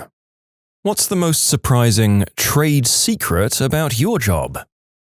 I managed boarding and grooming kennels for 8 years. The secret is that the employees actually do love your pets too, even the difficult ones. Most of us realize they just miss their people. The number of times I've wept when a pet died, or spent way too many hours comforting a dog with separation anxiety, or spent hours off the clock with a boarder who needed to be rushed to a vet office, I wouldn't trade it for the world. Some pets do just suck though, not gonna lie. I'm a server. No matter how much we insist it's okay that you're keeping the entire restaurant open after we've closed, please know that we are 100% lying. We will get fired if we deviate from anything other than pure delight that you're keeping us from going home. We dread it. Please don't believe us. I used to work in jewelry. Most of the prettiest gemstones are also very affordable. Tanzanite is a beautiful purple and looks nicer than amethyst. Topaz comes in lots of colors, including a pretty blue color which can be as nice as aquamarine. Opals aren't as brightly rainbow-hued as they look in pictures. Almost every hairstylist gets the heebie-jeebies when we shampoo your hair and you just stare up at us. Close your damn eyes at the shampoo bowl. I used to screen resumes for small companies. Job requirements are more of a wish list situation. Never let some unchecked boxes deter you from applying. You have no idea what the applicant pool is like. The biggest boon, especially at small companies, is someone who legitimately cares. My company once put out a job vacancy for a position that would assist me in my job. Looking purely at the job requirements, I didn't feel like I was qualified to assist myself in a job I've been doing for 2 years. If you're looking for work and a job seems even remotely like you could do it, apply anyway. It's not like you have anything to lose. There is way more butter than you think in almost every dish you eat at fancy restaurants, and that's usually the reason you won't see the amount of calories in each dish. My source? 5 years as head chef in Italian cuisine, 8 years in an Italian kitchen. I'm an attorney. The secret is shut the F up. As the narrator of many videos where the clients in question immediately stuck their foot in their mouths and incriminated themselves, I'd say that this commenter is probably right on the money. I worked for the biggest mast contractor in Virginia for 8 years. They're the company that owns Bath & Body Works, and they're a division of L Brand. There are so many fragrances that are rebranded and recolored to a different flavor. Fragrance oil is absolutely 100% the most expensive part of any shower gel or foaming soaps that we made. Odds are they have hundreds of thousands of pounds of these oils in warehouses all over the US, so they just rebrand it as something else. It's not like they're going to scrap it. Also, all of this crap you see on the labels of shower gels and foaming soaps that say enriched with vitamin E or contains aloe vera extract is absolute complete frickin' bullcrap. We made our batches in sizes 40,000 pounds. In a 40,000 batch, you had about 2 ounces of vitamin E you'd add to the batch, and barely enough aloe extracts to get it out of the frickin' cup to add it to the batch. They add the bare minimum to have it on the label, as required by the FDA. Foaming soaps are also about 65% water, so they make an absolute killing selling those. Let me tell you that some therapists and counselors are on the wrong side of the couch, so to speak. If you feel your mental health provider is unhinged, they may very well be. A family member tried to break up with his long-term girlfriend, who was a therapist. I was shocked at her absolutely unhinged behavior, which included, but was not limited to, her taking his childhood teddy bear, chopping it up with garden shears, and piling it up on his bed with the note, "This is what you're doing to my heart," stabbed into it with a steak knife. I work with central heating. Change your dirty furnace filters and clean your AC coils outside. These make up an easy 30% of my calls for no heat or cooling. At Goodwill, 50% of what you donate ends up in the trash because we don't have the space for it or we just deem it too ugly to sell. I work in Elkhart, Indiana, which is the RV capital of the world. All I'm saying is there's a reason no one who works in the RV industry owns an RV. The quality is rubbish on all the major companies, the big ones being Thor, Forest River, and Grand Design. These three companies own probably 90% of all RV companies, so check with who owns what you're buying. There are some mom-and-pop shops that do put out good products, but these are pretty few and far between. As a software engineer, you double your delivery date for a product in anticipation of an over-eager project manager trying to get promoted. I always pad the due date and then get it done ahead of the deadline, and my clients love me. Former aircraft fueler. Don't check your pets into your flights, especially in summer or winter. They're submitted to some very harsh environments, left on belt loaders in the sweltering heat right next to a running APU that's loud enough to deafen human ears, let alone a dog's. It's terrible. I always feel so sorry for those pooches. American Airlines will destroy your luggage, they get overloaded on carts, fall off on the way to the plane, and they're left there to get run over by tankers and yes, fuelers and rained on, then dragged to the edge of the ramp to sit all night while you arrive at your destination and wonder where the hell your bags are. If your departure is delayed, 90% of the time it's us, the fuelers. Look out the window to the right side if it's a small plane, left side if it's a really big plane. If there's a truck sitting under the wing, we're the reason you're late. Sorry. The industry-leading software is at least 10 years old at its core. We had an engineer essentially beg, borrow, and steal his own work hours to rewrite an entire facet of our software to be independent of the 8-year-old core we'd outgrown 5 years ago. And as soon as he had done that and written a nice utility for testing that was now possible, meaning we didn't have to spin up so many services in local environments, we got a ton of work in that area of the software. Like, I'm still working on it and he's already moved on to another company. The debt he erased and the tool he created, it's like we're 60% better and faster at everything. Plus the morale factor. We would have drowned without that work. We miss you, MT. The best therapists go to therapy. The cheapest bottle of wine in the restaurant has the biggest markup. You'd be surprised at how willingly someone will do their job and even go above and beyond if you just compliment them for their professionalism, politeness, and how they're helping them. Worked at a department store photography studio owned by a major photography company that you can imagine probably took your school yearbook photos. The company was also partnered with a popular online photo order website. You ever notice how quickly we write down a price, strike it out and write a new price as the deal? Yeah, that's pretty much just the price that everyone gets. We aren't doing math that fast, we have it memorized because almost everyone that comes in has that 40% off coupon. Don't come in without a coupon because there's always a coupon on the website. If you end up paying for sitting fees, it's because you just didn't go to our website. Honestly, don't buy our photos. If you just do the session and then say that you'll buy them online later, on said partnered photo order site, it will be cheaper than if you buy them in store that day. Yes, even when we say, oh, but you won't get this deal online. If you do buy in studio that day, just buy the digital CD of your photos. You get to keep all of them instead of having to pick your favorite 3 or 4 pictures. Oh, and again, it's way cheaper to take that CD to a photo kiosk and have them printed yourself. Please don't spend $400 on a couple of photos that you can't legally copy when you could just get an $80 CD of all the photos and have the copyright to them. The narrator assumed that this comment would be like 15 years old or something, but it looks like it was posted as late as 2020. But the more I think about it, even with the advent of amazing camera phones and filters, family photos probably still need a professional in studio from time to time. Wild how much money you can save though. Thanks for the tip.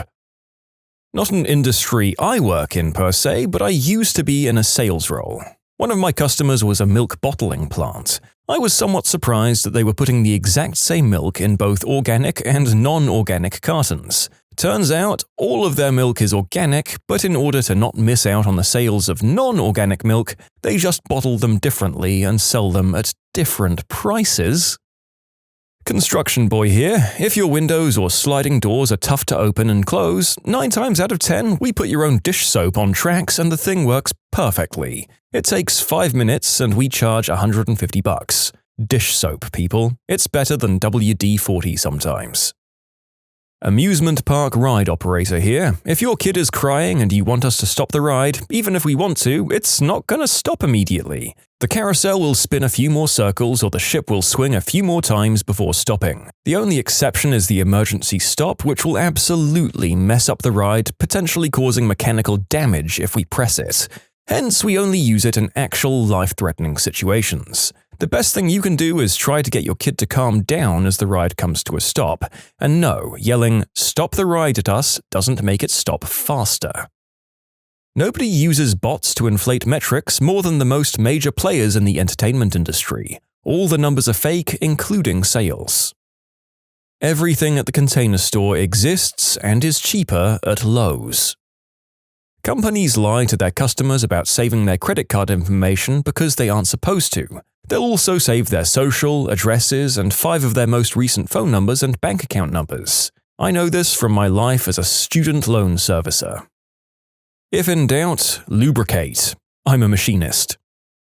I'm a teacher. If you, as a parent, will read with your child often and early, your child will thrive in school. I'm talking daily books read together from newborn to about 3rd grade. Every single day, no teacher can really replace that. Of course, there are always exceptions, such as dyslexia and learning disabilities. So here's another industry secret. Your child won't always fit the school model. Teachers know that, and that's okay. We're all just people, after all. You can submit your own stories to be featured here on the channel. The story submission link is in the description below. And if you want to listen to some vibey music in the background, check out easymode, also linked below, and subscribe. RV technician here. Stuff is designed to start breaking after about 44 uses. Most RV owners use their trailers on weekends, but not every weekend, so that 44 uses on average stretches between 2 and 3 years. Every client seems to think architects are unnecessary and that they can just draw up the plans themselves, but they're just too busy. At Goodwill, we don't clean anything that we sell, and we get some really gross stuff that touches everything else, so next time you buy something from Goodwill, wash it well. The weight loss industry. This might be obvious, but most of our business comes from return clients after they've gained their weight back and then some. To be clear, the plan isn't rigged to make you gain it back, but the fact that it happens easily as a result of dieting does keep us in business.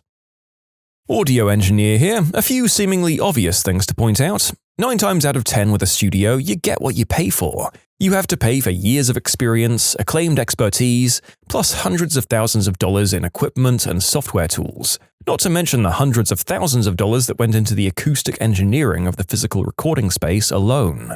People walk into great studios, bulk at recording $1,000 plus for a song, but don't realize they're getting access to close to $1 million in tools, plus an engineer who's going to make them sound better than real life. On the flip side of that coin, be wary of eye candy. Don't be fooled by big mixing consoles. Sometimes they're not even used for your music. Heck, sometimes they don't even function. I've seen studios where the sole purpose of a large board is to dupe unsuspecting musicians into parting with their money. In larger studios, bands with smaller budgets are often stuck with an intern who may not even be getting paid. If your music is crap, no amount of production is going to make it a hit. As a small studio owner, I only share work that I think will bring me more business. Wondering why I haven't shared your music? It's because it's garbage. Billie Eilish recorded on budget equipment at home with her brother. Those recordings were then worked on by some of the best engineers in the world to make it sound like it wasn't. Be wary of a record label. They might offer to front the costs of your recordings and touring,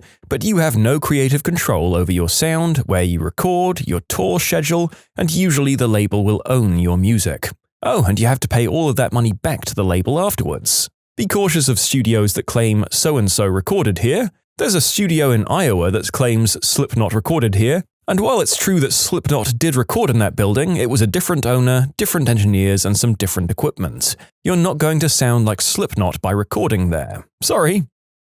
A lot of successful artists at a certain level of success do nothing more than create a concept and employ several assistants who are either current or graduating art students who actually make the art itself, its reproductions, or both. I know this is old news in the art industry and academy, but outside of it, I found it very hard to explain my job to people. I do believe that films also romanticize this field and warp what a lot of outsiders think it actually is. Well, I think this should be pretty obvious, but for big brand hotels, if you try to sneak above the hotel and call the corporate customer care line to demand compensation or complain, that customer care line will always call the hotel for the full story and not just blindly give compensation. As a former TSA worker, airport security is a lot of theatre. TSA is constantly failing plainclothes inspections. I worked with a guy who got fired because someone showed him an ID with a picture of Mickey Mouse on it, and he let the person through because he wasn't paying attention. I work in aviation as well. TSA is tested by something called red teams. They basically try to get things past security. The red team's success rate is in the 90% range. Okay, so the narrator knew that the TSA was famously ineffective and more meant as a deterrent, but 90% fail rate? Come on! Why am I being pulled over literally every trip I go on for nothing if they're letting Mickey Mouse onto the goddamn plane?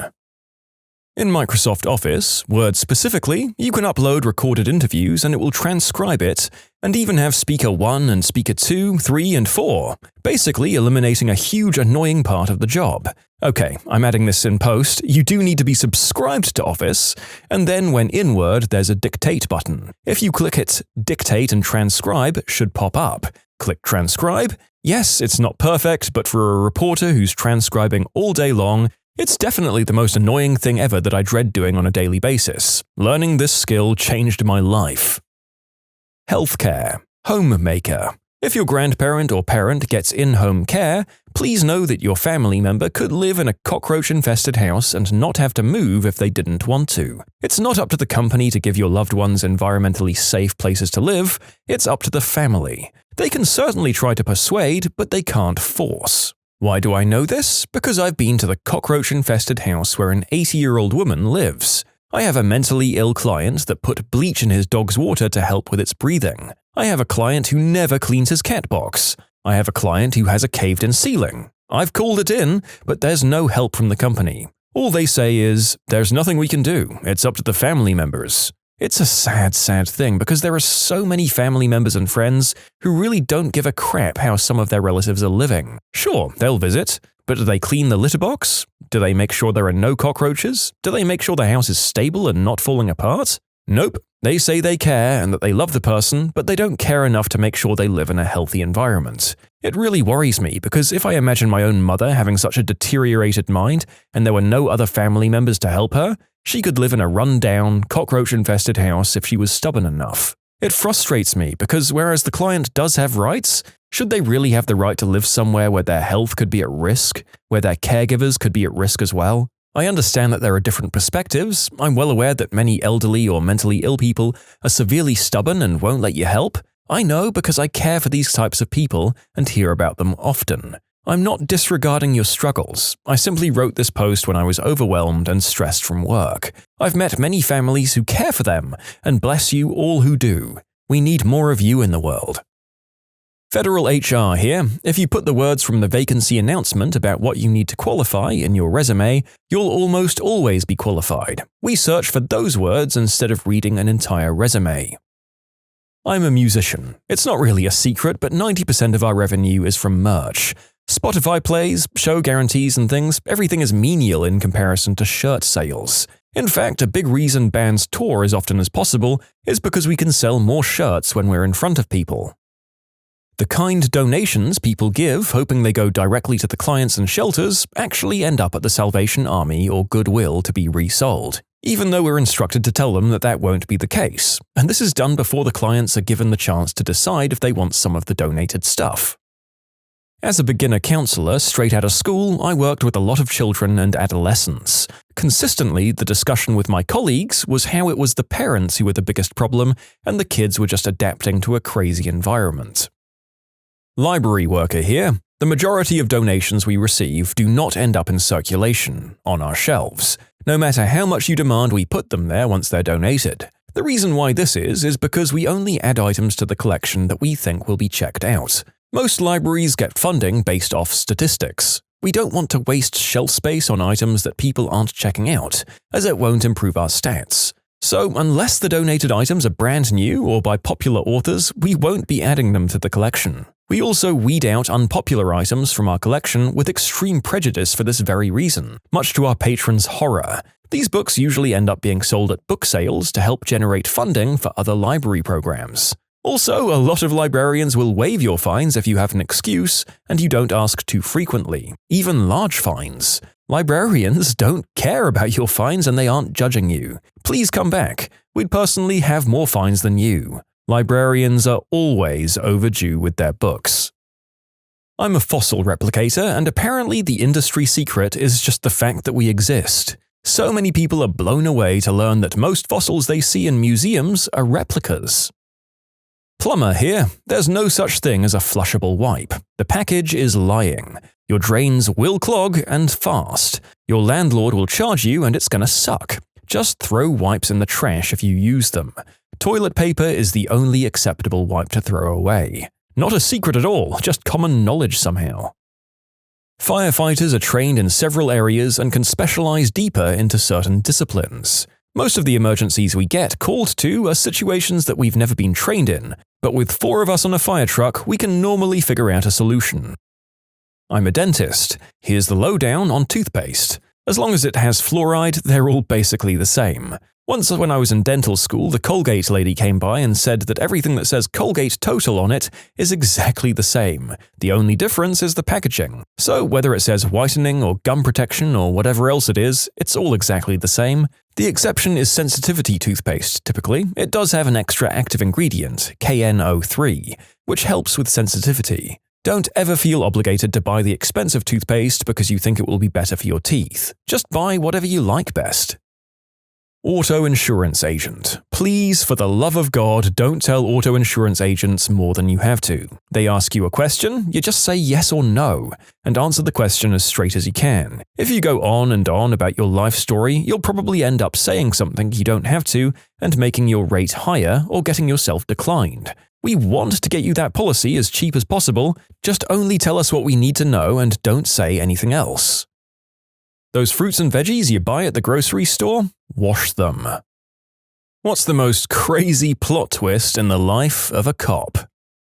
I think my dad's best plot twist came from early in his career when he was still pretty much a rookie. He and some of the others got called to a house to follow up on an old woman who was suspected to have passed away. When they got there, they found out that she was a big-time hoarder with stuff stacked to the ceilings and paths leading to each room barely big enough for one person. While my dad was walking around taking all of this in, one of the other officers suddenly puts his hand out and tells my dad to stop right where he was. Dad asked why, and the officer said, "You almost stepped on her." My dad looked down to find the old woman dead and buried under her own stuff.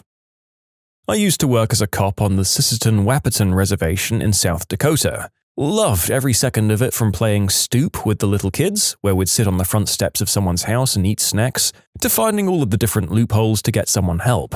I miss it, but it's not conducive to family life either. My favorite so far has got to be the tale of the UFO/aliens. I was a cop on the reservation for a while and had my fair share of crazies. One night I was driving around and I got a call from dispatch. There's a UFO out in one of the farmers' fields. Okay.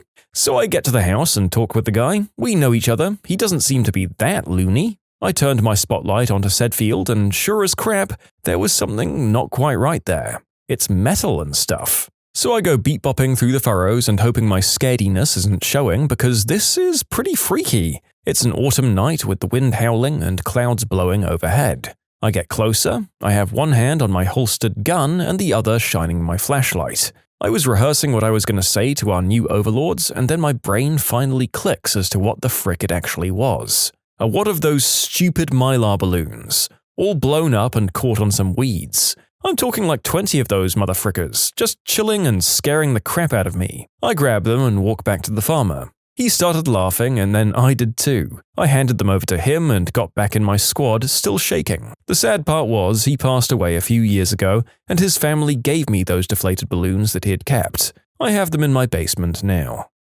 Haha. Well, it was a story for the kids and grandkids anyway. Also, I love how completely this cop invested himself in representing the human race on Ground Zero. I honestly think that if it was me and I genuinely believed there were aliens there, I'd be sprinting out and trying to find someone in any way more qualified than a YouTube narrator to establish first contact. Former cop. I was on rookie duty and I got this call that a man got his foot caught in a garden tiller and was bleeding profusely. It was a 20-minute drive running code, so I had time to plan out my actions. I figured the ambulance would be about 10 minutes behind me, so I was going to tourniquet above the knee and assumed he'd be unconscious or needing CPR. I got there, and it was a huge farm building with two guys just standing there smoking. I grabbed my medic bag. I'm not a medic, but it had a tourniquet, C-collar, and gauze. I ran towards them to ask where the patient was, and they were white as a ghost, just smoking and pointing behind them. I went inside, and behind a big John Deere tractor was a huge PTO-driven tiller, about 7 feet wide and 3 feet tall. There was my victim, with his back against the tractor tire, his left leg sucked in the tiller and wrapped twice around it with the sole of the shoe next to his face, and his toe pointing towards the left. His femur shot out underneath the tiller and was beautifully white with no blood. He looked at me and said, "Can you help me?" Now keep in mind I was 21, thought this was a garden tiller and assumed I'd be able to do something. But I was completely out of my element. 2 ambulances, the rural fire department extrication team, a welding company to cut the machine apart on scene, a helicopter and a surgeon that came to amputate on the scene later, and the poor guy was finally free. A couple of months ago, I got a QA or questionable activity call. It's a catch-all term for anything suspicious.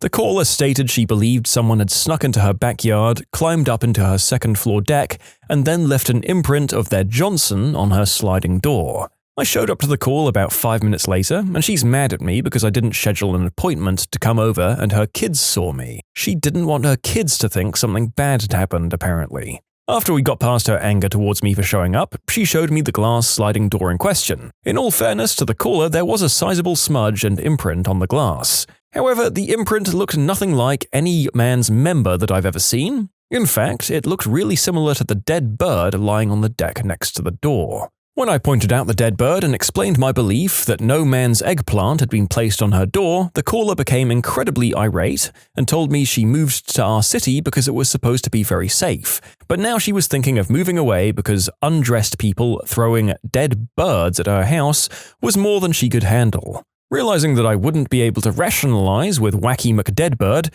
I left and wrote my report. Some people don't deserve to call 911. My dad told me that one time he went to a house and a woman pulled something out of her shopping bag and started hitting him with it. He was trying to stop her, but the other officers were all laughing. Finally, he realizes she's beating him with a marital aid. One time we got a call about a minor wreck in a highway corridor.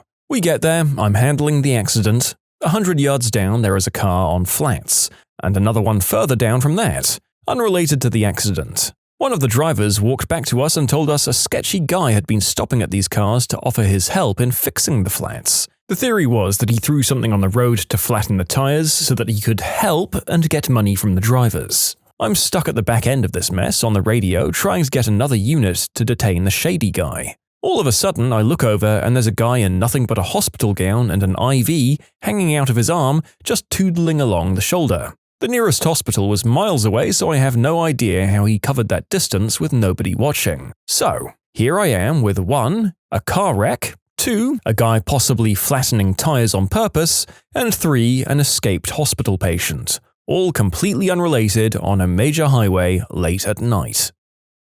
A friend of mine is a cop in the UK, and his story is more what the frick as he saw it unfold, but missed how it started. It was his first week out on patrol, and he was assigned to an experienced partner. They responded to a burglary in progress, and they were told that a nearby dog unit was on the scene already. When they arrived at the property, they heard a commotion outside that was clearly between an officer and a suspect. They opened the garden gate to assist the dog unit. What they then witnessed was a suspect face down on the grass, an officer stamping on the suspect's back whilst holding his arm up near her hip and shouting, "Stop resisting!" and the police dog absolutely going to town on this guy's buttocks with his teeth.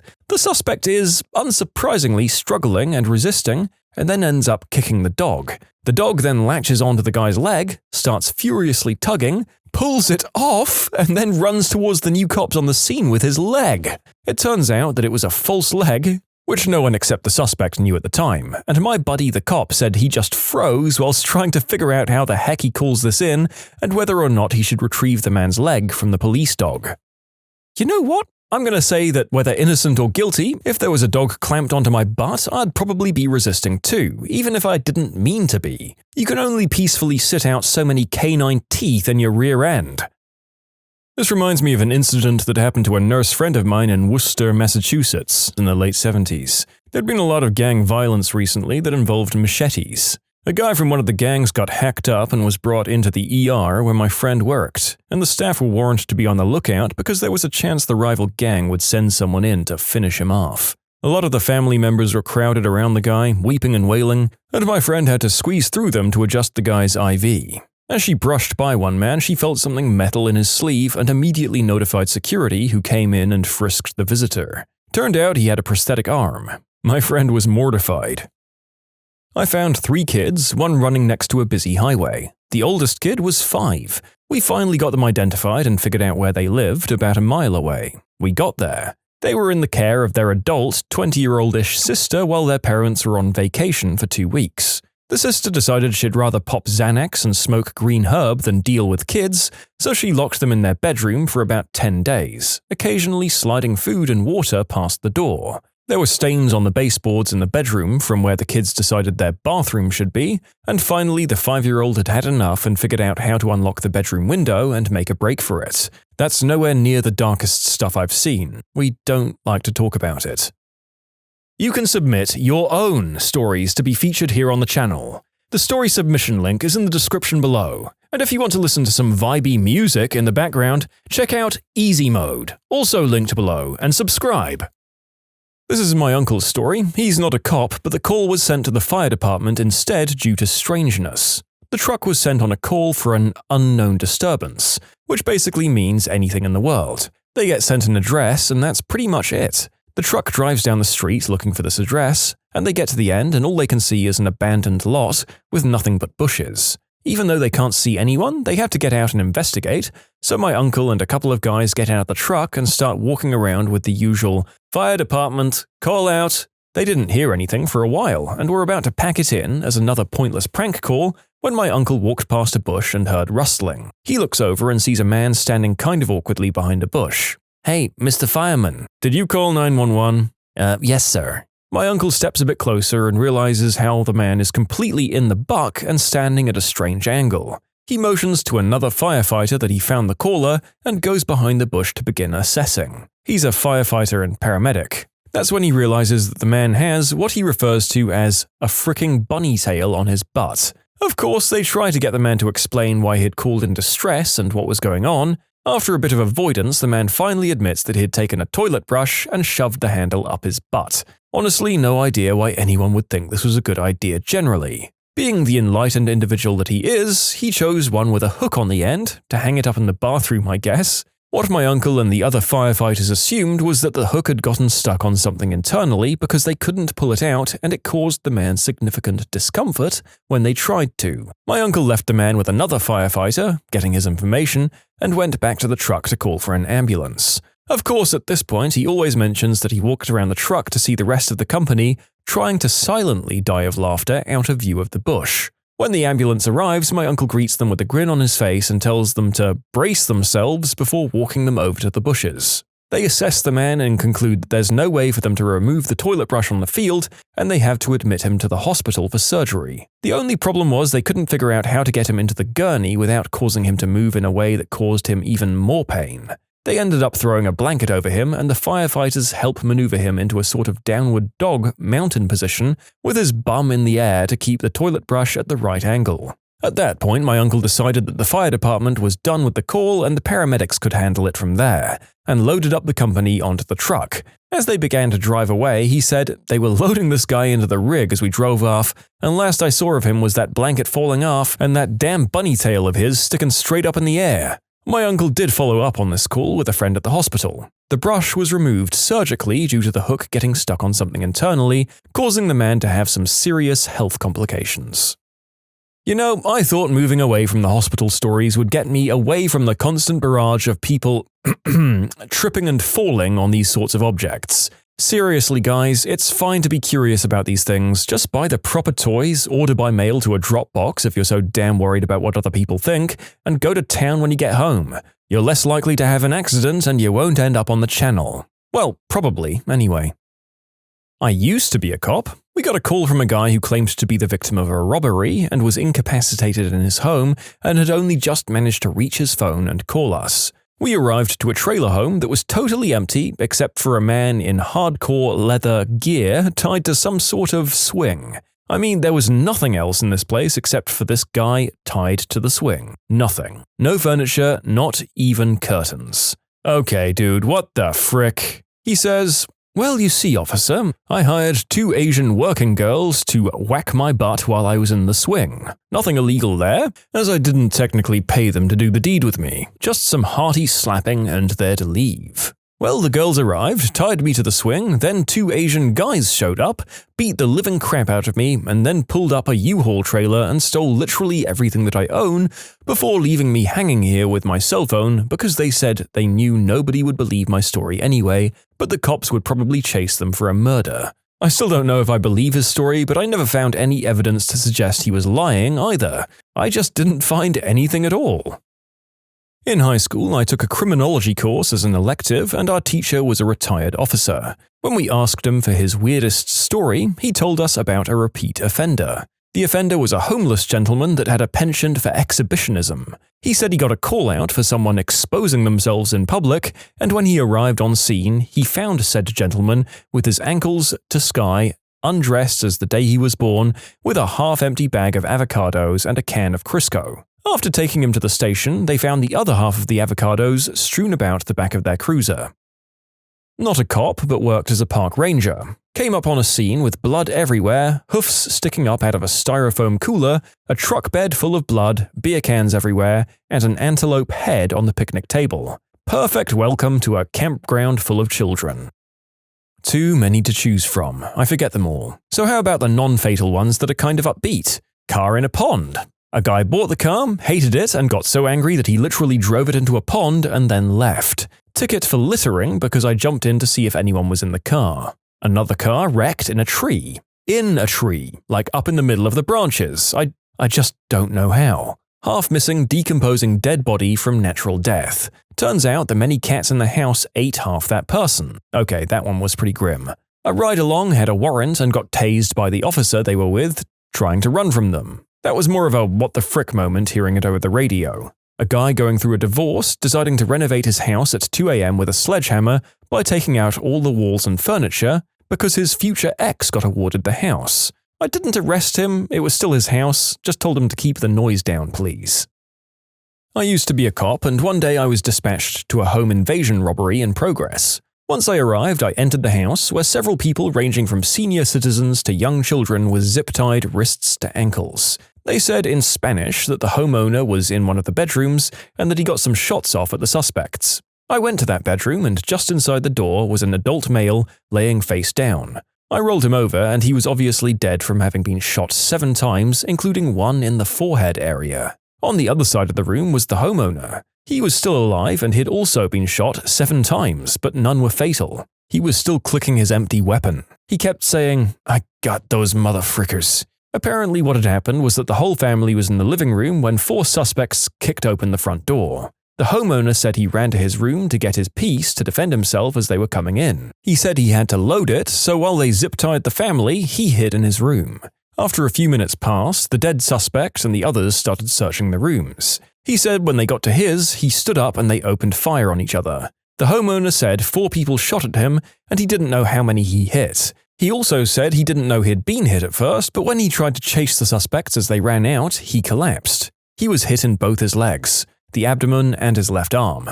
The guy was such a bad motherfricker and he survived the incident. He had actually hit all 4 suspects, 1 died and the others showed up at 2 different hospitals about an hour later. The idiots didn't wear masks, so the family was able to identify them. They got life in prison. I personally think they were going to kill everyone and that's why they didn't wear masks. They targeted the specific house because it was harvest season and the house had hundreds of pounds of processed Mary J in different stages of packaging on the property. Some was hanging to dry in a barn, Some was in a big pile broken up in a bedroom, and the rest was packaged in shipping boxes ready to be moved. When this happened, recreational devil's lettuce wasn't legal yet. The homeowner grew it for a medical dispensary but was way over what he was allowed to grow. Not me, but my dad is a cop. They went into an apartment to get a dead man and had to check his ID card. It said he was a Caucasian expat from the UK, so they were confused as to why the body they'd found was that of a black man. As it turns out, his body had just turned entirely black because he had been dead for so long. The newbie that they made retrieve the body vomited and fainted, but apparently newbies are made to retrieve bodies, so he had to do it once he recovered. Good God! How long does a body have to be decomposing to completely change color? That newbie would be justified in leaving and never coming back, to be honest. That seems like it shouldn't be the task of someone on their first day. I was a passerby during a public argument between two strangers. I passed by before the police rolled in. What I witnessed was a foreigner trying to fight with a Greek vendor. They started throwing each other around. People stepped in to separate them, but they wouldn't let each other go. One guy loses his pants and undies. The other guy is trying to swing at his downstairs area. A young girl rushes in with a chair and breaks it against the head of one of the randoms, who tried to separate them.